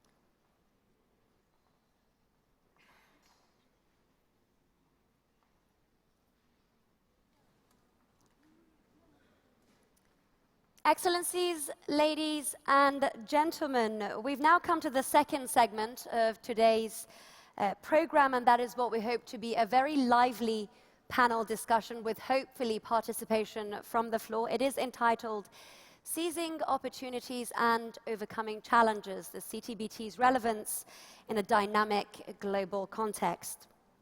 Our first speaker is Mr. José Luis Cancela, Uruguay's Undersecretary of Foreign Affairs.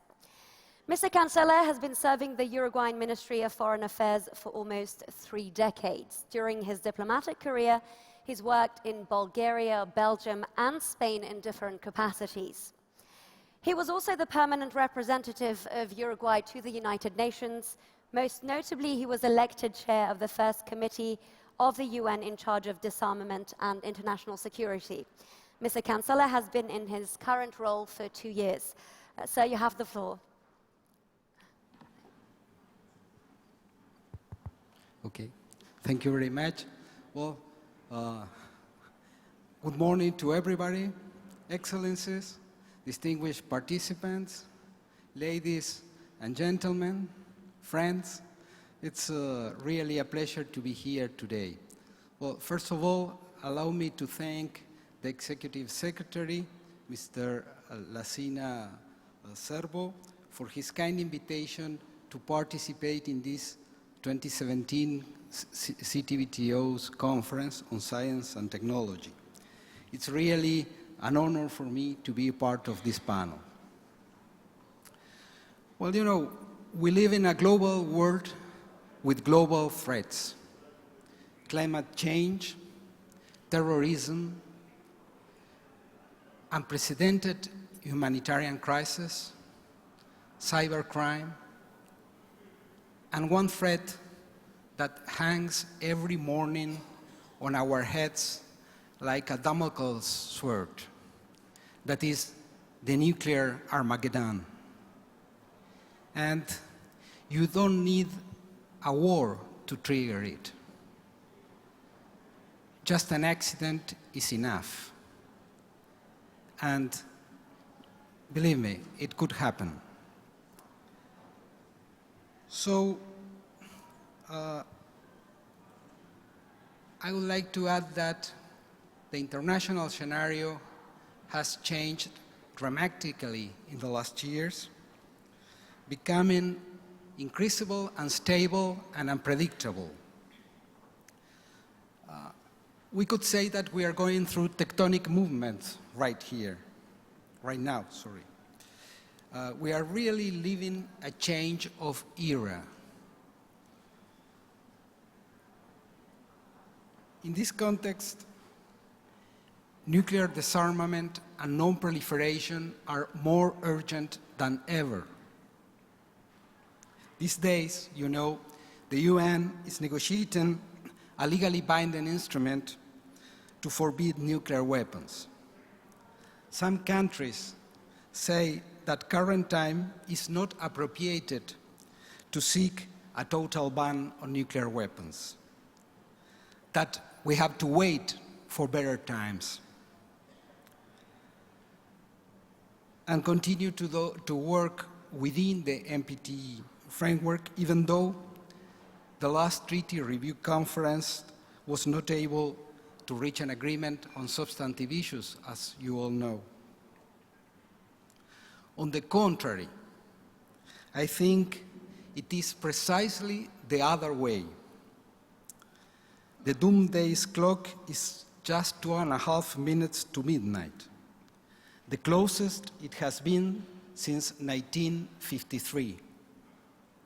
So, the first thing we need is to have the 5 nuclear powers, permanent members of the UN Security Council, to talk among themselves on how to address the situation and, in particular, on how to redesign a disarmament machinery that was crafted for a different world, for the Cold War world, so different from ours, and how to set a disarmament architecture able to cope with these current challenges.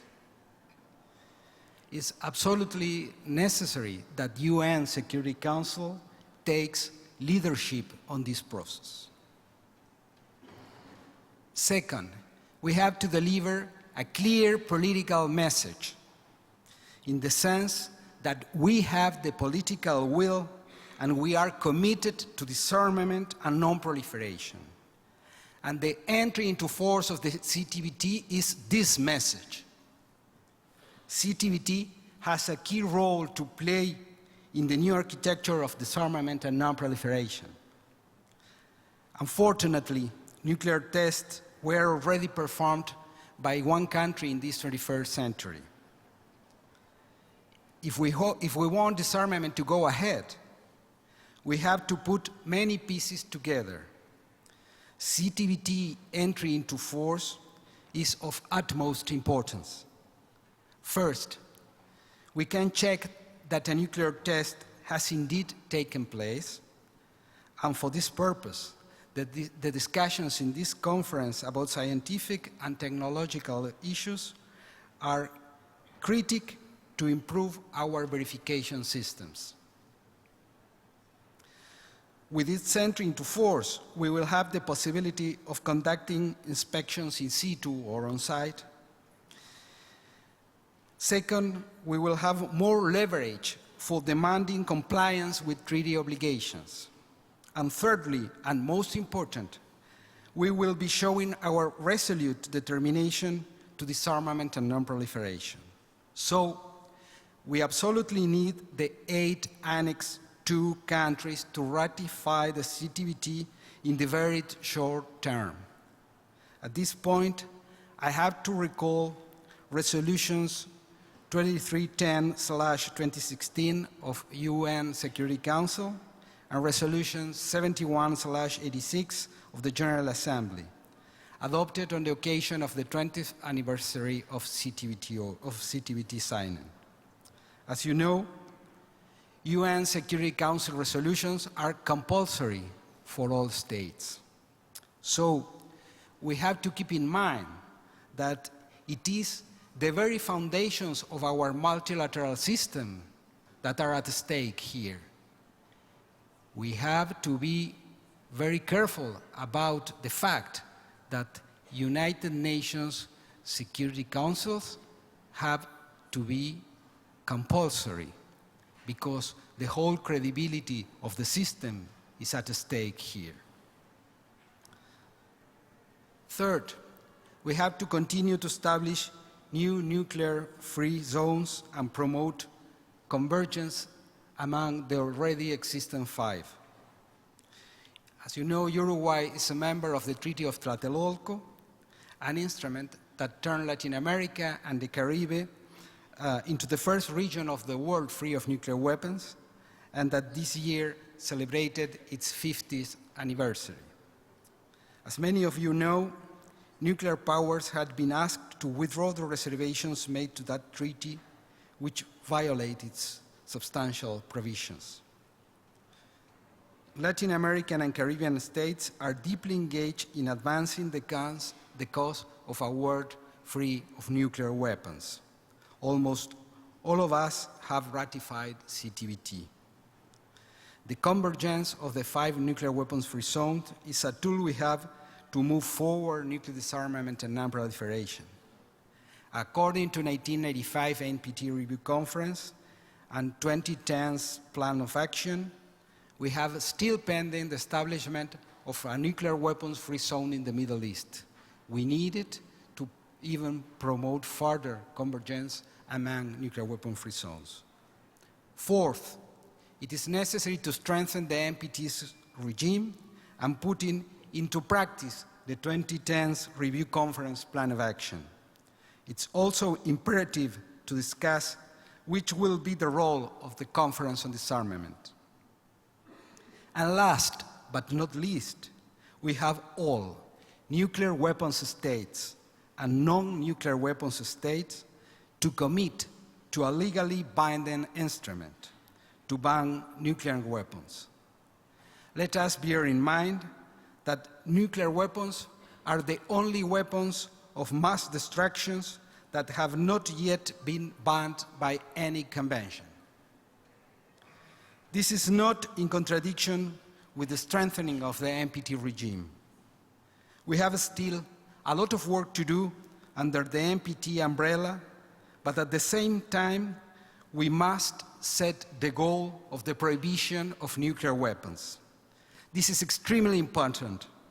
We have already the ICJ's opinions, but a legally binding instrument does not mean that we will have a world free of nukes overnight. It means that we have clearly said that nuclear weapons are unlawful and that we are committed to their abolition. This would represent a tremendous step forward in history. We know it will take time. We know we will have to be inclusive and persuade. We need all countries. We know we will have to be flexible in the way we engage and compromise. But let me conclude by saying that we have a huge political and moral responsibility here. Flexibility in the means and firmness in our principles. Thank you very much.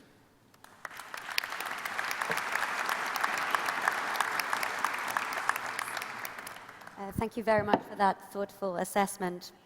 Now, our next panelist is His Excellency Mr. Grigory Berdenikov, Ambassador at Large of the Russian Foreign Ministry. His career began at the permanent mission of the USSR to the UN. After holding several posts, he served the diplomatic service of the Russian Federation in the field of disarmament, including a senior post as the director of the Department of Security and Disarmament. Mr. Berdenikov later assumed the role of Deputy Foreign Minister, and here in Vienna, His Excellency was the permanent representative of Russia to international bodies. He's been on the IAEA Board of Directors since 2003, and in his current role for a decade. Your Excellency, the floor is yours. Well, can I use the standing position? Sure. Thank you.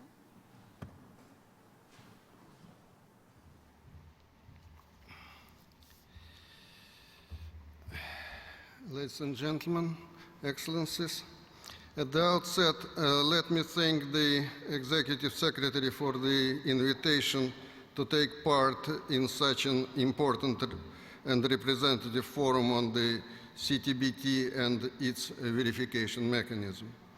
Biennial science and technology conferences not only facilitate dialogue with scientific community on various aspects of the CTBT, but also have important political impact for promoting the treaty's entry into force. The signing of the CTBT in '96 became a crucial milestone in the international efforts to end the nuclear arms race, as it created conditions to build a reliable bulwark against proliferation of nuclear weapons and their qualitative improvements. Today, the CTBT has almost achieved the status of an universal international treaty in the field of nuclear disarmament and non-proliferation. Over 20 years since its opening for signature, 183 states have signed the treaty, including 166 that have ratified it and thus have demonstrated their readiness to be legally bound to abstain from nuclear tests when the treaty enters into force. For the vast majority of countries, including Russia, the CTBT has become an integral part of their security policy. We are witnessing the establishment of a global monitoring network, which is unprecedented in its scope and is designed to ensure compliance with the obligations under the treaty. 92% of the international monitoring system facilities are already operating and are transmitting the data to the International Data Center located in Vienna. Significant progress has been made in the development of the on-site inspection regime provided for under the treaty. Today, few people question the CTBT verifiability. The effectiveness and credibility of this mechanism have been repeatedly demonstrated in practice, including when the DPRK conducted its tests. One should also mention the unique capabilities of the verification mechanism in civil and scientific fields. The CTBTO Preparatory Commission should continue to pursue a balanced development of all the elements of the CTBT verification regime in order to achieve its operational readiness by the treaty's entry into force. At the same time, I would like to note that this mechanism is an integral component of the CTBT, and its main task is to verify the compliance of state parties with their obligations under the treaty. In the absence of clear prospects for bringing the treaty into force, we consider the calls for rapid completion of the work in this field to be an inappropriate pressure on the Preparatory Commission. In our view, the situation in which some individual states participating in the Preparatory Commission enjoy access to the IMS data but show little interest in the speedy ratification of the treaty does not benefit the CTBT's entry into force. Unfortunately, despite the international efforts in support of the CTBT, last year, connected with the 20th anniversary of its opening for signature, the situation around the treaty has not improved. This year, we still do not know whether the outcome of the US policy review would be in favor of the treaty ratification. There is also little progress in the positions of the other Annex II countries whose ratification is still needed for the treaty's entry into force. We strongly believe that the United States has a special role among those key countries. The Washington's good example could become a major factor in achieving the treaty's entry into force. In this connection, let me quote President of the Russian Federation, Vladimir Putin, who stressed in his statement last year on the occasion of the CTBT's 20th anniversary the following: these key countries' unwillingness to become full parties to the treaty cause for deep regret, all the more so as some of these countries claim a leadership role and practically special powers in resolving global security issues. Today, we are concerned also by the efforts of some countries that make the situation in nuclear disarmament even more complicated. Instead of taking a step-by-step approach that is the only realistic way to move forward in this field, these countries seem to have decided to achieve this goal in one jump. Such an attempt cannot but fail, since international treaties create obligations only for those who sign and become parties to them. But all nuclear weapon states do not participate in the New York talks. Rather, all states negotiating a ban convention in New York already have obligations not to possess, manufacture, or otherwise acquire nuclear weapons or other nuclear explosive devices under the NPT. Why they would want to repeat those obligations in a new convention is not quite clear for us, but we respect, of course, their choice. Only preoccupation is, our preoccupation is that the new convention should not do damage to the existing treaties, such as the NPT or the CTBT, by creating a competing or even substituting legal regime. For example, we are concerned that the mentioning of the prohibition of the nuclear test explosions in the New York draft could do exactly that if ban negotiators are not careful enough. We hope they will see the value in preserving the CTBT as well as the NPT. Russia was among the first states that signed the CTBT on the 24th of September 1996. Having ratified the treaty in 2000, my country has consistently demonstrated its commitment to it and respected scrupulously the letter and spirit of the CTBT. Since the early 90s, we have maintained the nuclear test moratorium and have not carried out a single nuclear weapon test explosion or any other nuclear explosion. Having extensive expertise in nuclear matters, Russia has used it to help the collective work of the Preparatory Commission for the development of the CTBT verification mechanism.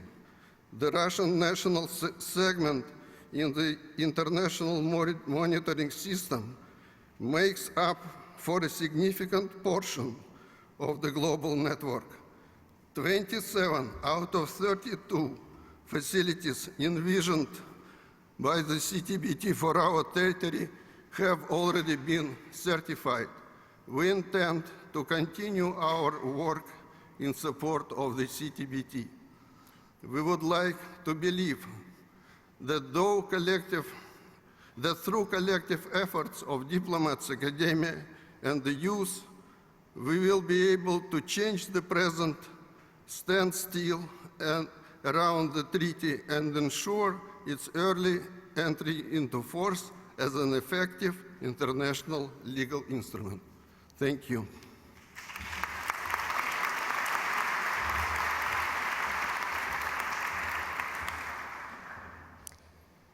Thank you, Your Excellency. Up next, I have the pleasure of introducing you to Ms. Shauna K. Richards, Director of Bilateral Relations, Department of Jamaica's Ministry of Foreign Affairs and Foreign Trade. Ms. Richards has served the Foreign Service for 23 years. In the earlier stages of her career, she worked at the Jamaican Commission in South Africa, and not once but twice in Washington, D.C. Until recently, she served as a Deputy Permanent Representative of Jamaica to the UN, and within that capacity, she addressed disarmament and international security. Ms. Richards is also an active representative of CARICOM, the Caribbean Community Common Market. She was also a United Nations Fellow on disarmament in 2005. Ms. Richards, you have the floor. Thank you, Sanan, and good afternoon, everyone. It's great to be in this wonderful city, and I want to thank the organizers for inviting me to participate in this impressive gathering of scientists, industry leaders, policymakers, and of course, the very energizing CTBTO youth group. As a citizen from a small island developing state, and as a representative from the Global South, I welcome the opportunity to speak to you about today's topic. I'm even more pleased to do so because in 2005, I was privileged to get accepted into the United Nations Disarmament Fellowship. And thanks to that fellowship, I had the chance to visit Hiroshima and Nagasaki. And on that visit, I had the chance to hear firsthand the appeal of the Hibakusha, never again. And I took their appeal with me, and today I also speak in response to that appeal. In sharing my views with you today, it's not lost on me that the current international discourse on nuclear disarmament, which has been anchored into the humanitarian framework, has empowered a diverse group of actors and has brought on board these countries like Jamaica, small island developing state, to take action on nuclear disarmament. This new approach has also brought the highly relevant gender perspective, as well as put greater emphasis on disarmament education. Today, I'm going to speak to you about, my remarks, I should say, will focus on two issues. One is the challenges for the CTBT's entry into force in the current global environment.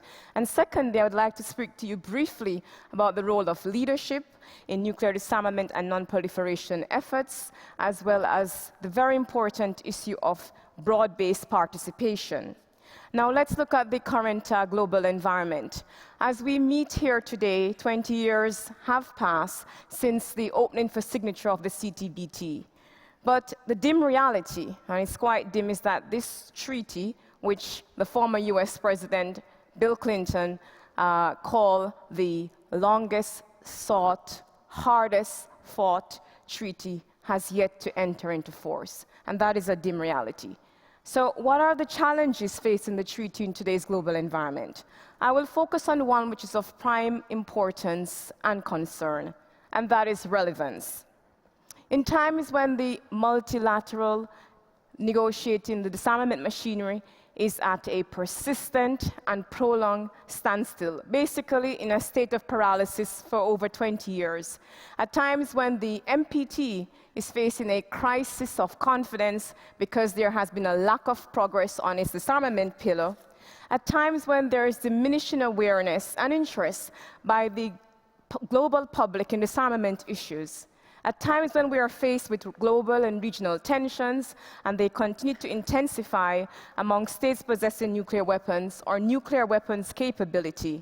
At times when there is unprecedented changes in the climate, which are leading to increased frequency in disasters, when there are financial strains and social and cultural differences that are driving communities to extremism, resulting in increasing acts of violence, hate, and intolerance. In times such as these, the biggest challenge facing the CTBT is maintaining its relevance. In ensuring that it's not viewed as too technical, too unrelated to contemporary reality, or far-fetched in its vision. The challenge is ensuring that its contribution to nuclear disarmament, to global peace, and to development are understood and supported by all, particularly those countries who have already signed and ratified the treaty and believe that their work is done and it's unrelated to their current priorities.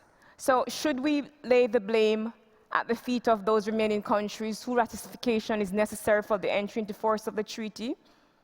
The answer would be yes, and it would be a correct one, but it would be an incomplete one. Why do I say so? Let's ask Dr. Zerbo, why do I say so? As Dr. Zerbo has repeatedly said, the entry into force of the CTBT is just not the responsibility of any one group of states. The CTBT represents a culmination of decades-long endeavor by the international community, both scientific and political, technical and diplomatic, to put an end to nuclear testing by anyone, anywhere, for all time. It is therefore our collective responsibility, and we need to be accountable. We need to stop paying lip service to the object and purpose of the treaty, yet failing to bring it into operation. So for small island developing states like Jamaica, the lack of entry into force of the CTBT can no longer be left to the 8, or those countries whose level of development or power place addressing nuclear weapons at the top of their priorities. We all know that without peace and security, there is no space for development. Therefore, for Jamaica, the CTBT represents a path to development, and in addressing particular issues of relevance, such as climate change and disaster risk reduction, we must continue to support the work of the CTBTO. Any significant diminishing of its resources could undermine global non-proliferation and disarmament efforts. Now, I'd like to quickly turn to the second issue that I would like to speak to you about today, and that is the role of leadership and the question of participation in nuclear politics and disarmament. Visionary and resolute leadership, as well as inclusive participation, are at the heart and are the key determinants for a new pathway to achieving progress on nuclear disarmament. And this approach must be applied to the CTBT. And I know that Dr. Zerbo is all on board for that because he demonstrates resolute, bold leadership. Now, empowered by the Humanitarian Initiative on Nuclear Weapons, and here I must pause to recognize and commend the government of Austria for taking this initiative forward. Under this initiative, a majority of non-nuclear weapon states are actively re-entering the discussions and are demonstrating leadership at the normative level, even in the face of powerful resistance. But undoubtedly, credit for resolute leadership should go overwhelmingly to civil society. As you're all aware, the CTBT was born partly as a result of their activism, and we must continue to harness the power of their activism, of their advocacy. Now, let me say a few words about inclusive participation. The Humanitarian Initiative it has democratized, I should say, the nuclear disarmament scene. And it gives us, as the international community of states, large or small, developed or developing, nuclear-armed or non-nuclear weapon states, together with international organizations and civil society, an opportunity to pursue a new pathway to ridding the world of nuclear weapons. It does this by placing our concerns on equal footing with the security consideration of the nuclear weapon states. In fact, we are leveling the diplomatic playing field, and the principles of equality and justice are at the heart of this new approach. Our voice matters.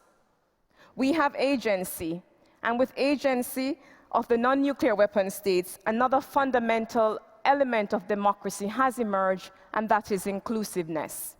As a treaty built on the non-discriminatory foundation, the CTBT stands for equality among nations and provide one of its member states with an equal voice. It is precisely that voice that needs to be used to create an environment in each of the remaining Annex II countries that is more conducive to the entry into force of the treaty. In wrapping up my remarks, I must highlight that the current era in nuclear disarmament discourse is compelling the international disarmament community to deconstruct and to dismantle the disarmament taboo, to open up to holistic perspective. These perspectives are already integrated into the new Global Sustainable Development Agenda, Agenda 2030, to which people, planet, peace, prosperity, and security are inextricably linked. The core of this paradigm shift is the centrality of what I call the human element, putting people first. And in the words of a former USG for Disarmament Affairs, disarmament is not just about arms. It must be mainstreamed into the daily lives of people. Disarmament is about people. It's about young people. It's about women and girls. It's about men and boys. It is about people. Today, the CTBT has garnered near universal support and as an indispensable instrument of 21st security can help to accomplish the unequivocal obligation of the MPT to seize the nuclear arms race at an early date and to pursue nuclear disarmament. Yet nuclear weapon states, armed states, have refused to engage in nuclear disarmament in good faith. And sadly, their refusal has gone on for nearly 50 years. Moreover, these states continue to champion a status quo of indefinite possession of weapons, which they deem to be in the interest of security and stability. But whose security? And what is security? Under this vaunted status quo, we are expected to willingly suspend our disbelief that a heavily armed world can perpetually escape the specter of the use of nuclear weapons. Do we really imagine that given the world's current course, we will forever escape a nuclear catastrophe? In Latin America and the Caribbean, we have a description for such a fantasy. It's called magical realism. You will all agree that our survival cannot continue to be predicated on fabulous notions, and we must not continue to be complicit to tolerating this dangerous and unacceptable status quo. Let us therefore heed the words of Jamaican reggae superstar, the late Peter Tosh, when he sang in 1987, "We don't want no nuclear war. With nuclear war, we won't get far. Let us bring the CTBT into existence. Let us ban nuclear weapons. The time is now." I thank you.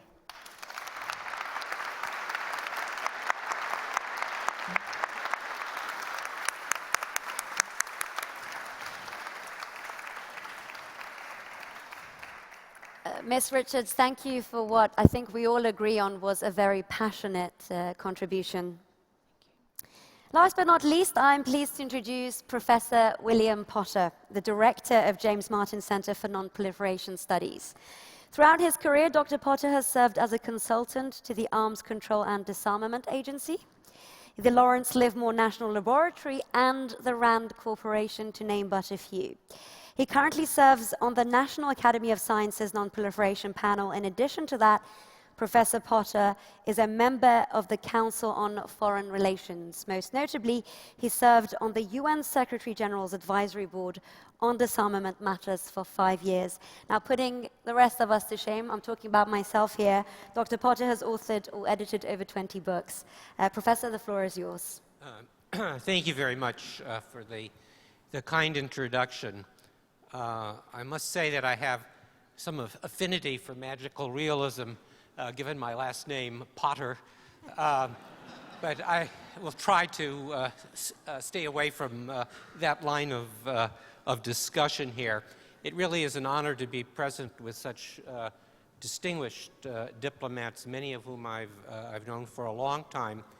And I must say, although I have not known Ms. Richards that long, that whenever I hear her, I am really inspired. I'm ready to follow her out into battle.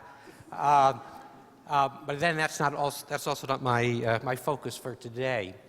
I'm going to try to limit my remarks primarily to the issue of how the CTBTO might better harness some dramatic breakthroughs in open source tools and technologies. I also, if I have a chance, would like to say a little bit more about the issue of disarmament and nonproliferation education. And if I don't address that issue, about which I'm very passionate, it's only because I'm so pleased that so many of you already, in the short time that we have been assembled in Vienna, have given attention to that issue. But that is what probably more than anything is dear to my heart. As many of you are aware, the CTBTO has an extraordinary staff of technical specialists and a remarkable array of equipment in the form of the International Monitoring System, which enables the organization to make sure that no nuclear explosion goes undetected. As we saw from the film just a moment ago, this system includes state-of-the-art technologies in disciplines such as seismology, hydroacoustics, infrasound analysis, and nuclear science.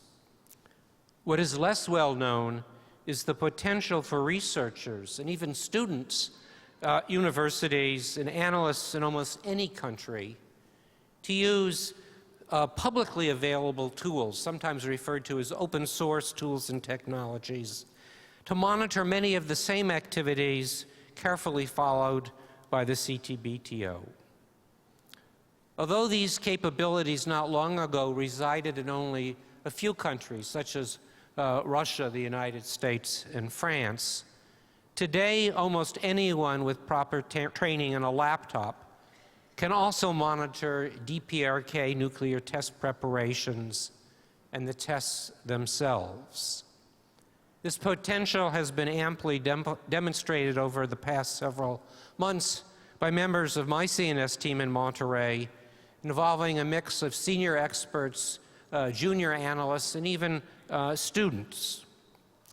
Moreover, and this may be a little bit more controversial, but I would argue that there are occasions when some of these same tools could be used to good effect by international organizations, including the CTBTO, both for purposes of enhancing their own analyses, but also for engaging civil society more actively in the work of the organization.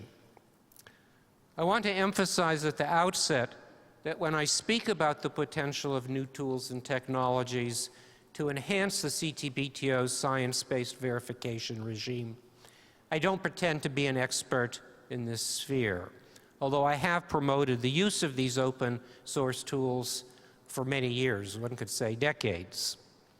Indeed, I'd much rather have one of my CNS colleagues, such as Jeffrey Lewis or Melissa Hannum, Catherine Dill, David Schmerler, to demonstrate to you how the integrated use of the various forms of widely available remote sensing, targeted social media, 3D modeling, and big data visualization techniques provide NGO analysts, as well as those in less developed countries, with the capability to collect and interpret data previously available to only a few states, and when necessary, to challenge the interpretations provided by them. It's this kind of resource that would make sense for the CTBTO to have at its disposal, I would argue, were the need to arise to assess the accuracy of information provided to it by a state that alleged that it was derived by national technical means. I say this as I believe there is still a misplaced tendency to assume that there is a high correlation between that which is classified and that which is either accurate or important. In my view, no such correlation exists. Let me give you several examples of the kinds of new tools and technologies we routinely employ in Monterey to collect and interpret nuclear data, which I would argue could potentially be of use to other parties, including the CTBTO at very, very little cost. First, we tap data from regional seismic networks. As my experts have explained to me, unlike teleseismic monitoring networks such as the IMS that record seismic wave types traveling great distances, these regional networks monitor seismic waves that produce very strong signals over much shorter distances, and which are more strongly affected by regional geologic conditions.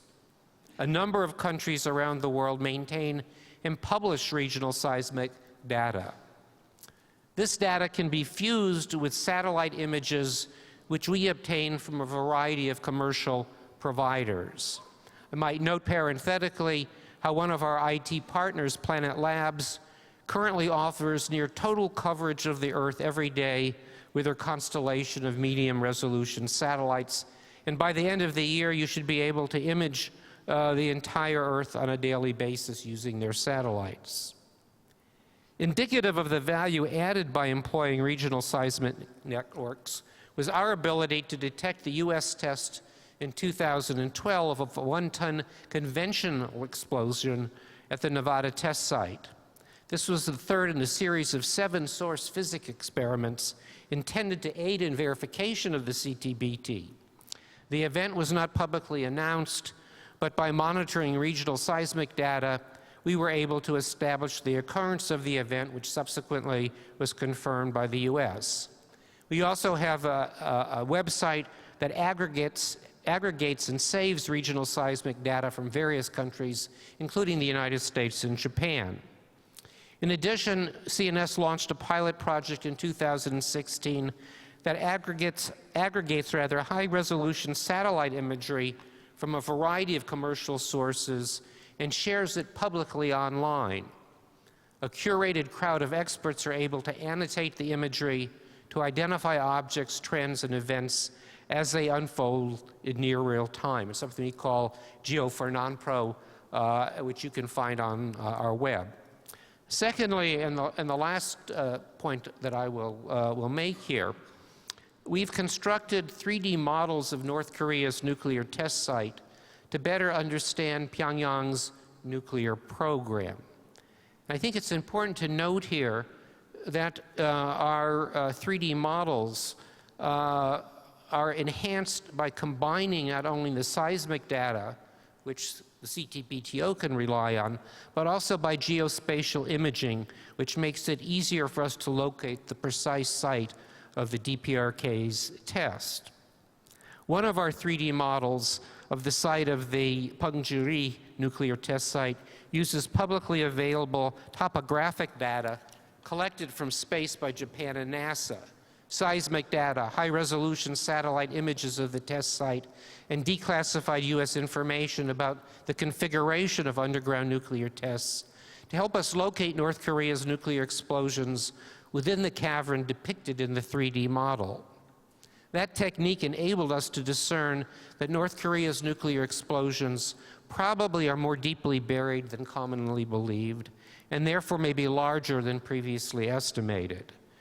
Also, we found that the test site can accommodate much larger explosions, probably up to 350 kilotons, and that tunneling at the site is consistent with North Korea's conducting many more nuclear explosions in the coming years.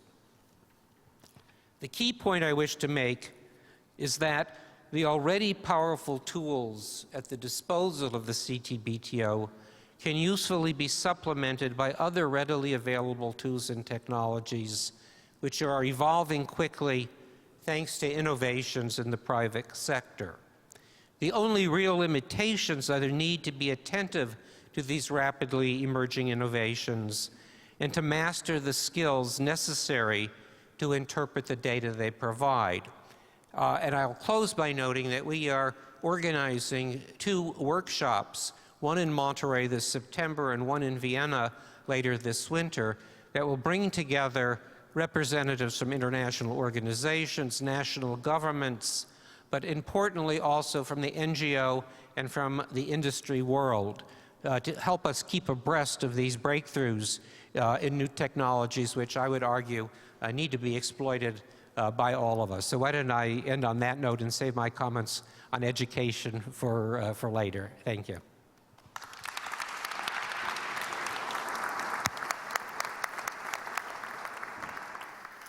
Thank you, Professor Potter. Now that we've heard from all the panelists, let's kick off this panel discussion with a question to His Excellency, Mr. Verdenikov. Now, in your statement, you alluded to the fact that the United States can potentially lead this global effort to strengthen nuclear non-proliferation by ratifying the CTBT. Now, how about, so we take a step back and we get them to engage in an exercise that works on confidence building through perhaps more technical or scientific measures?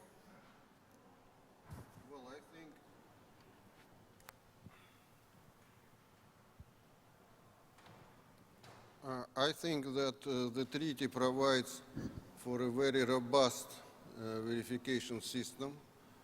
The Preparatory Commission during the last almost 20 years has done an extremely good job, and well, the system that has been envisaged in the treaty and now put in practice by the Preparatory Commission have a very good potential for catching every cheater.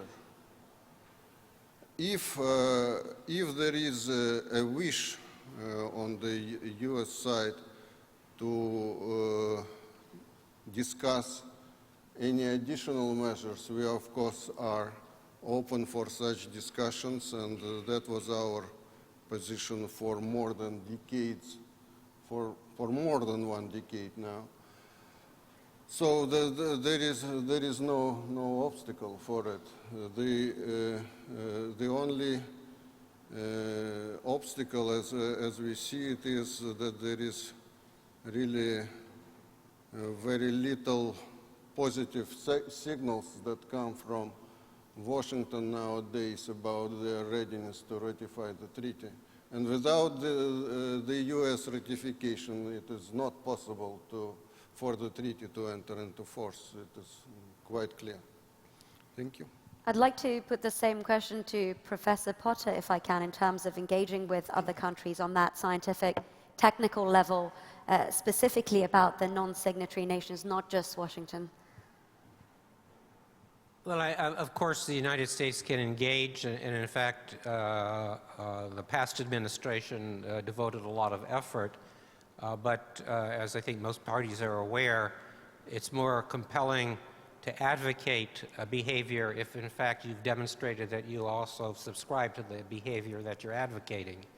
And so that is not, I think, probably the most persuasive approach to take. I guess where I disagree slightly with my very distinguished colleague, Ambassador Berdenikov, is not that it's vital for the United States to ratify. I think it should. I think it should have a long time ago, but I cannot foresee our current Senate ratifying anything, much less the Comprehensive Test Ban Treaty, in the foreseeable future. So I think it's a goal. I subscribe to that goal, and I think it behooves all of us, and particularly American citizens, to try to advance that goal. That being said, I don't think the ratification process stops in Washington. While the U.S. may not be the main advocate for additional ratifications, both by Annex II countries and I might add other non-Annex II countries, I think there is some potential for some of the Annex II countries to move forward. I know in the past, not to put my good friend, the Executive Secretary, on the spot, but there was a time not that long ago when he had a dream. And that dream was that by this moment in time, Israel would have ratified. I think it's conceivable that one could satisfy the conditions that have been noted by Israel to see headway there. I think it's not inconceivable that Iran could ratify the treaty, or at a minimum, to resume the transmission of data from the sites that they already have in place in the country. And while I'm not optimistic, I think there are at least some positive signals emanating from South Asia, particularly from Pakistan, where maybe we will see some movement. So while ultimately and obviously the United States will have to ratify, and I hope it's sooner rather than later, that doesn't mean that we can't do anything absent Washington's movement. Now, I'd like to stay on the topic of Washington. I promise there will be other questions. With the change of administration, this is a question addressed to both Mr. Cancela and, of course, Ms. Richards. What do you think the repercussions will be on the future of the treaty? And I'm asking you as two nations who have ratified it, however, are not necessarily on the forefront of the cause. Mr. Cancela. Take the mic. Well, sometimes I have the impression that I'm saying and I'm listening to the same things I know from 10 years ago, from 2008, 2009. And it's kind of a paradox, because at that time, 2008, 2009, well, we were going through, we could say, an optimistic time. We all remember the Prague's speech and the 5 points of the UN Secretary General and all the things we did at the time. And at the time, we were told that we had to take a step-by-step approach, and we had to wait to move forward on the disarmament and non-proliferation issues. And now, 2017, we can say that very little had been done at that time. But the paradox is that now we are not anymore at optimistic times. We are going at quite unstable and unpredictable times, but once again, we are told again we have to wait now for better times. So this is really a quite worrisome situation. And for this, I think the proper question is, what do we have to do to make things happen? And I want to go back here to one sentence from my dear colleague from Jamaica. We have to stop to pay lip service to CTBT, for example, talking about the need for CTBT ratification, which of course it's urgent. But we have to do more than to ask for ratification. We have to ask ourselves how to do these things effectively happen. Here, I think that the first thing is UN Security Council has to take leadership as the world body responsible for international security, for peace and international security. It has to take the responsibility. We need that all non-permanent members of the Security Council work together in order to talk to our fellow friends, our fellow permanent member friends, in order to work together to see how we can make this agenda move forward. And again, it's the own credibility of the multilateral system that is at stake here.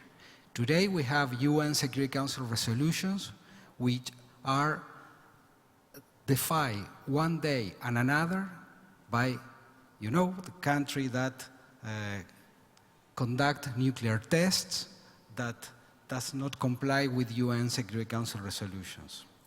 If international norms adopted by United Nations Security Council are not fulfilled, when the whole system will be questioned. So we have to make enforcement possible. That's first thing. Second thing, I think UN General Assembly has to take a more proactive role and has to move forward in order to ask all countries to take their responsibilities. Third, we need more civil society. Civil society has to be proactive in order to make our governments to put these issues top in our government's agenda. And that I think these are some of the issues we have to put on the agenda in order to move on this issue. So more than the change of administration in a given country, which of course unfortunately occurs from every few years, what we had to do is to create these conditions in order to move the agenda. Thank you very much. Thank you, Mr. Chancellor. Ms. Richards. Thanks, and re your question about the repercussions of the new US administration on the future of the treaty.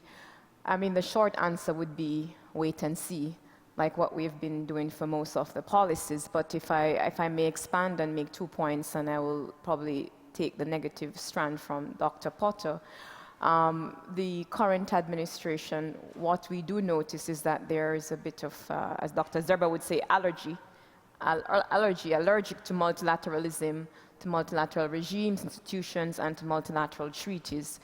So that already does not augur well, because we have seen what has happened with the Paris Climate Change Agreement. And this has been exacerbated by the fact that the Republican-controlled Senate has forever been opposed to the treaty. So these two elements suggest that the repercussions could be negative. But then I want to pick up on the positive strands, which is, as Dr. Potter and I think our esteemed Russian ambassador has pointed out, the technical value of the treaty has been proven worldwide and within the United States. And so questions that the US has had about cheating and so forth, those have been answered. So it's really a matter of politics. But then I want to continue what Minister Cancela has said, that we then need to find ways, and he has outlined 3 ways: the Security Council taking responsibility, the wider membership of the United Nations, the General Assembly stepping up to the plate, and finally civil society coming together to really find a way to bring this treaty into existence. Professor Potter, moving on to the rogue nation, North Korea, which I believe all the panelists spoke about in their statements. Now, we're all aware that they are the only country to have conducted a nuclear test in the 21st century. That's 5 to date. The last time I was here in Vienna at the CTBTO conference with the UN Secretary General, we discussed the possibility of negotiations with Pyongyang. And guess what? Only a few days ago, we had a North Korean diplomat talk about the possibility of open dialogue with the Americans, later saying the nuclear issue is off the table. Is there any cause for optimism here, Professor Potter? I'm sure there must be, but I'm not an optimist by nature. And when I look at the situation in North Korea, I find no additional grounds, for optimism. There are a series of bad choices. I think any suggestions that there's a military solution to the problem makes no sense at all. So I kind of take those off the table. But unfortunately, that doesn't leave us, with a lot to work with. Our president, I think, had the mistaken notion that China could solve the problem for us, and has now become disabused of that notion. I think we need China, but I don't think that they are the silver bullet either. I think we do need to engage. I think that's the best choice, but I don't think that we should have misplaced faith that simply by engaging we're going to resolve the problem. At a minimum, though, we need to listen. And unfortunately, I don't think we do a very good job of that. And that applies in terms of U.S.-Russian relations today as well.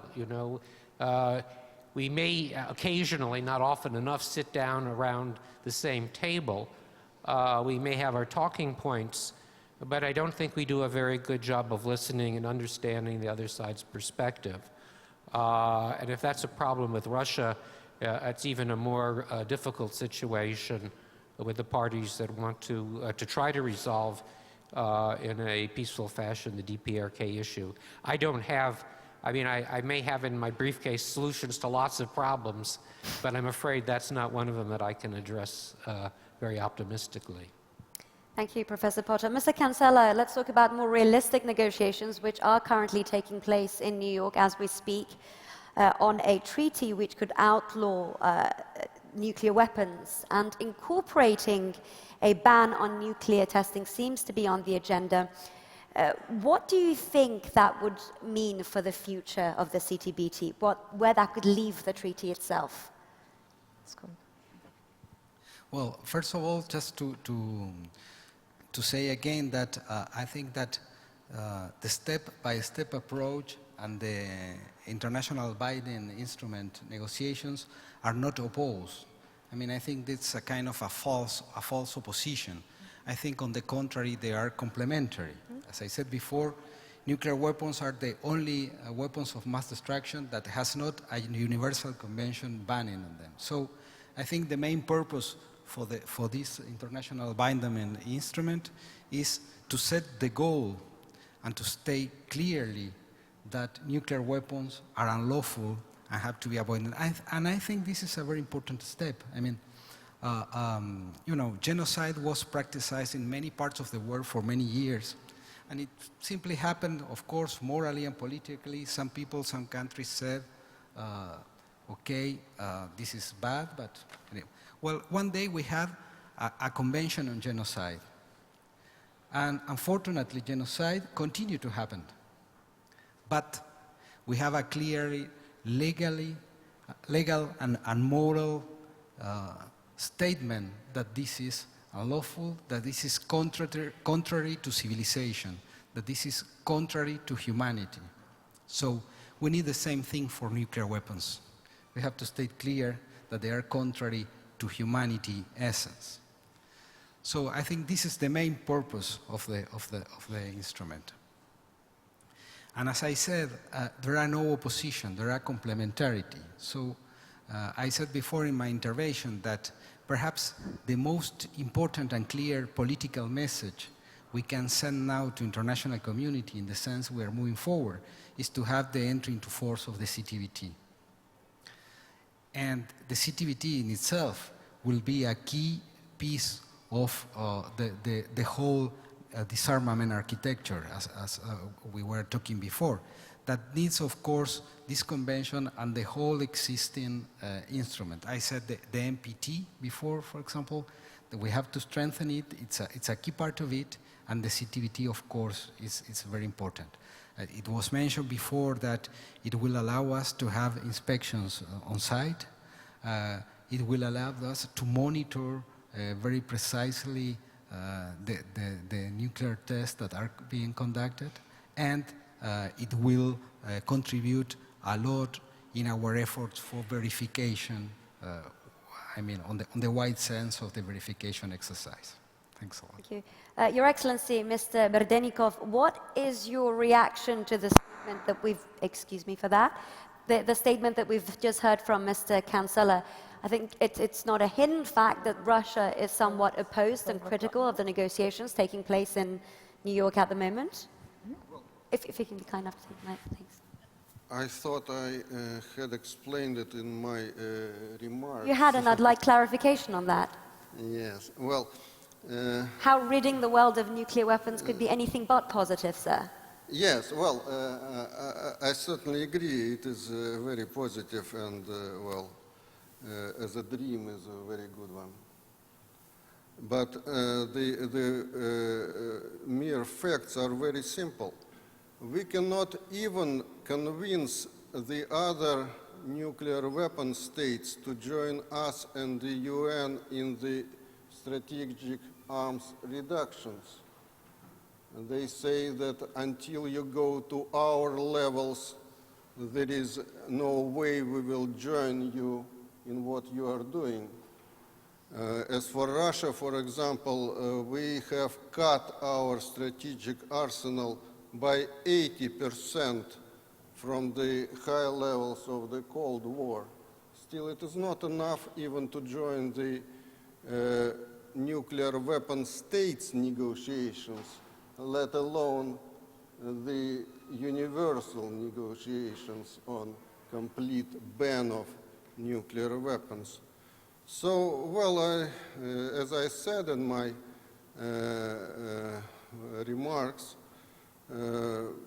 if people want to have such negotiations on such lofty goals, let them have it. No problem with us. The only preoccupation that we have is that the result of such endeavor should not do harm to the already existing treaties, especially the CTBT treaty and the NPT treaty. Otherwise, if the countries that participate in New York want to reinforce their already existing obligation not to have nuclear weapons by a new ban for themselves to have such weapons, which would be a completely repetition of NPT, then, well, why don't they do it if they want it? Thank you. I think we've now approached the policy element of this discussion. I'd like to move on to a more practical approach to promoting the CTBT, and this is addressed to Ms. Richards and Professor Potter. How would you suggest we could engage civil society, the academic world, of course the youth, which is very pivotal to this particular conference, to take more of an interest? Professor Potter? Thank you very much. You know, I'm persuaded that we too frequently underestimate the capability of young people to understand, to analyze, and to take action with respect to complex issues, including nuclear weapons. And I think we have demonstrated the false notion of their inability to do so already in the short time that the CTBTO youth group has been in place. But there's a tremendous obstacle that we confront. And what I say is really addressed to, you know, every diplomat and scientist assembled in this room from whatever country. I kind of defy you to find a high school in your country which exposes young people in a routine manner to any of the issues about which we've been talking about today. I know we launched the Critical Issues Forum for high school students in the United States, and we engage now with many high schools in Russia and in Japan, but we did so because we found that there was not a single school that introduced young people to this subject. And I would venture to say that applies, I suspect, in France, in Jamaica. You pick your favorite country, and I think it's scandalous. But absent introduction to the subject, absent to providing young people with critical thinking skills to address these vital issues that we're talking about. And we're really not talking about teaching these young people what to think, but rather how to think about these issues. I don't think we can make any headway. So I do embrace the notion that education is a vital but underutilized tool.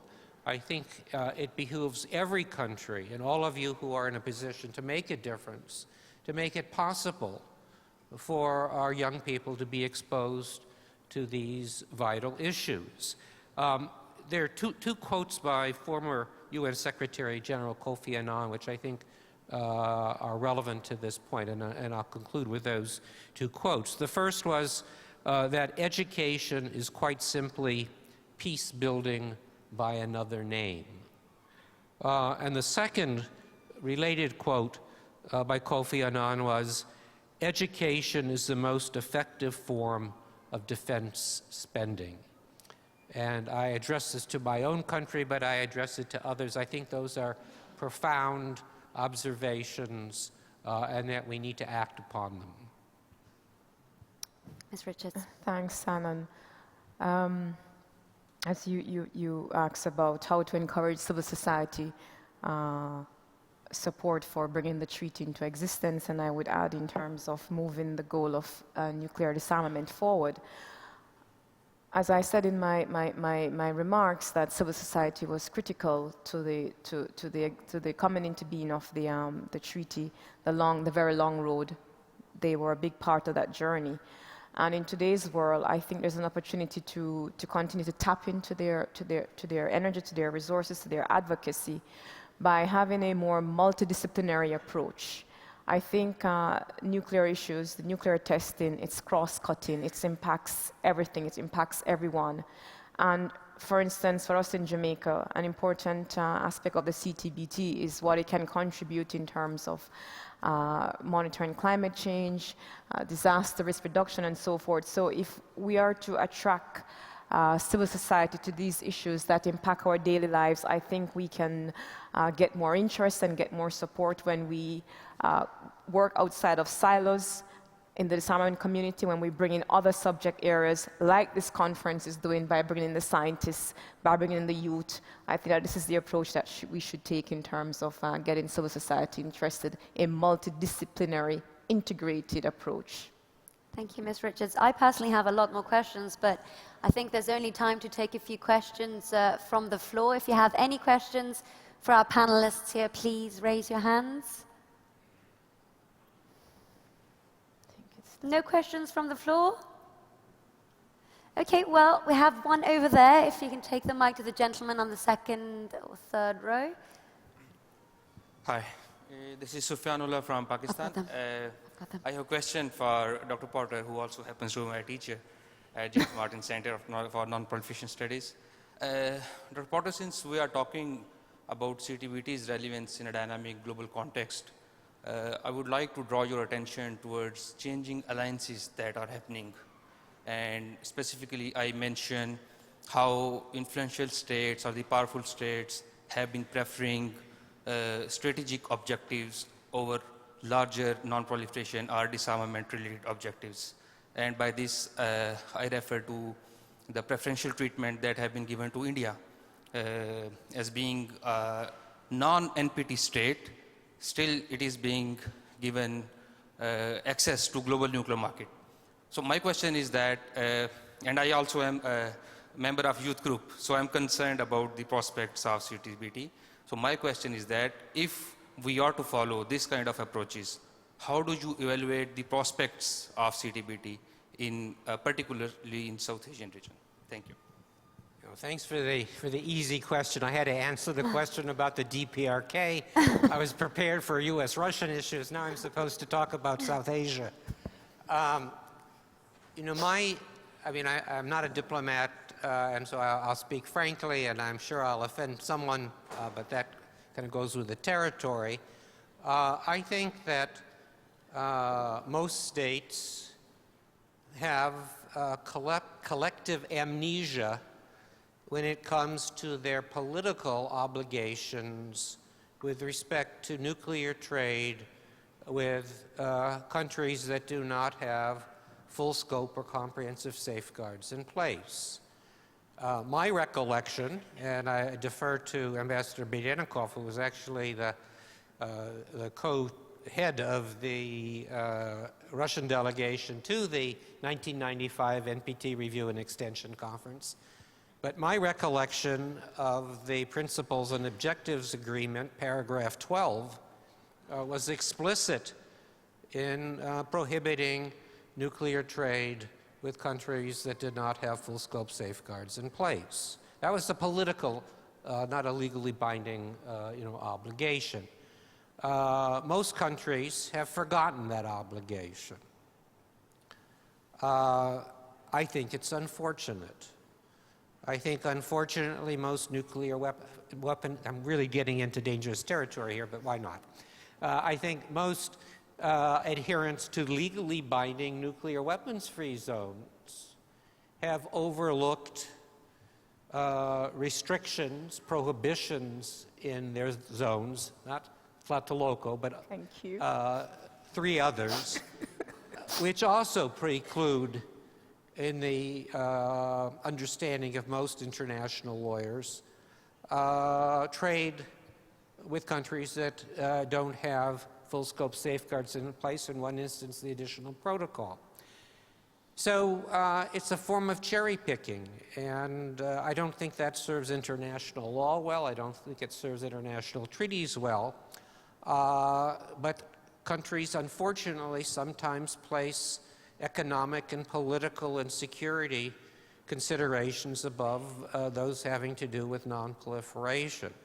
So my answer to your question, particularly as it pertains to South Asia and the CTBTO, is that if, in fact, there is support for Indian membership in the nuclear suppliers group, then I would argue that at a minimum, one should extract a commitment to ratify the Comprehensive Test Ban Treaty Organization.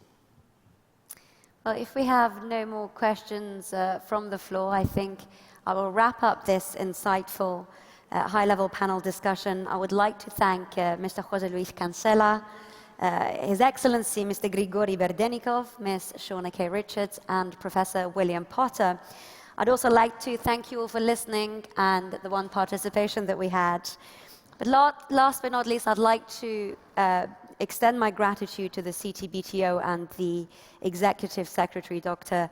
Lassina Zerbo, for hosting this event at such an important moment. It's a changing environment for us all. Let's hope we can put a further push behind the CTBT. Thank you very much.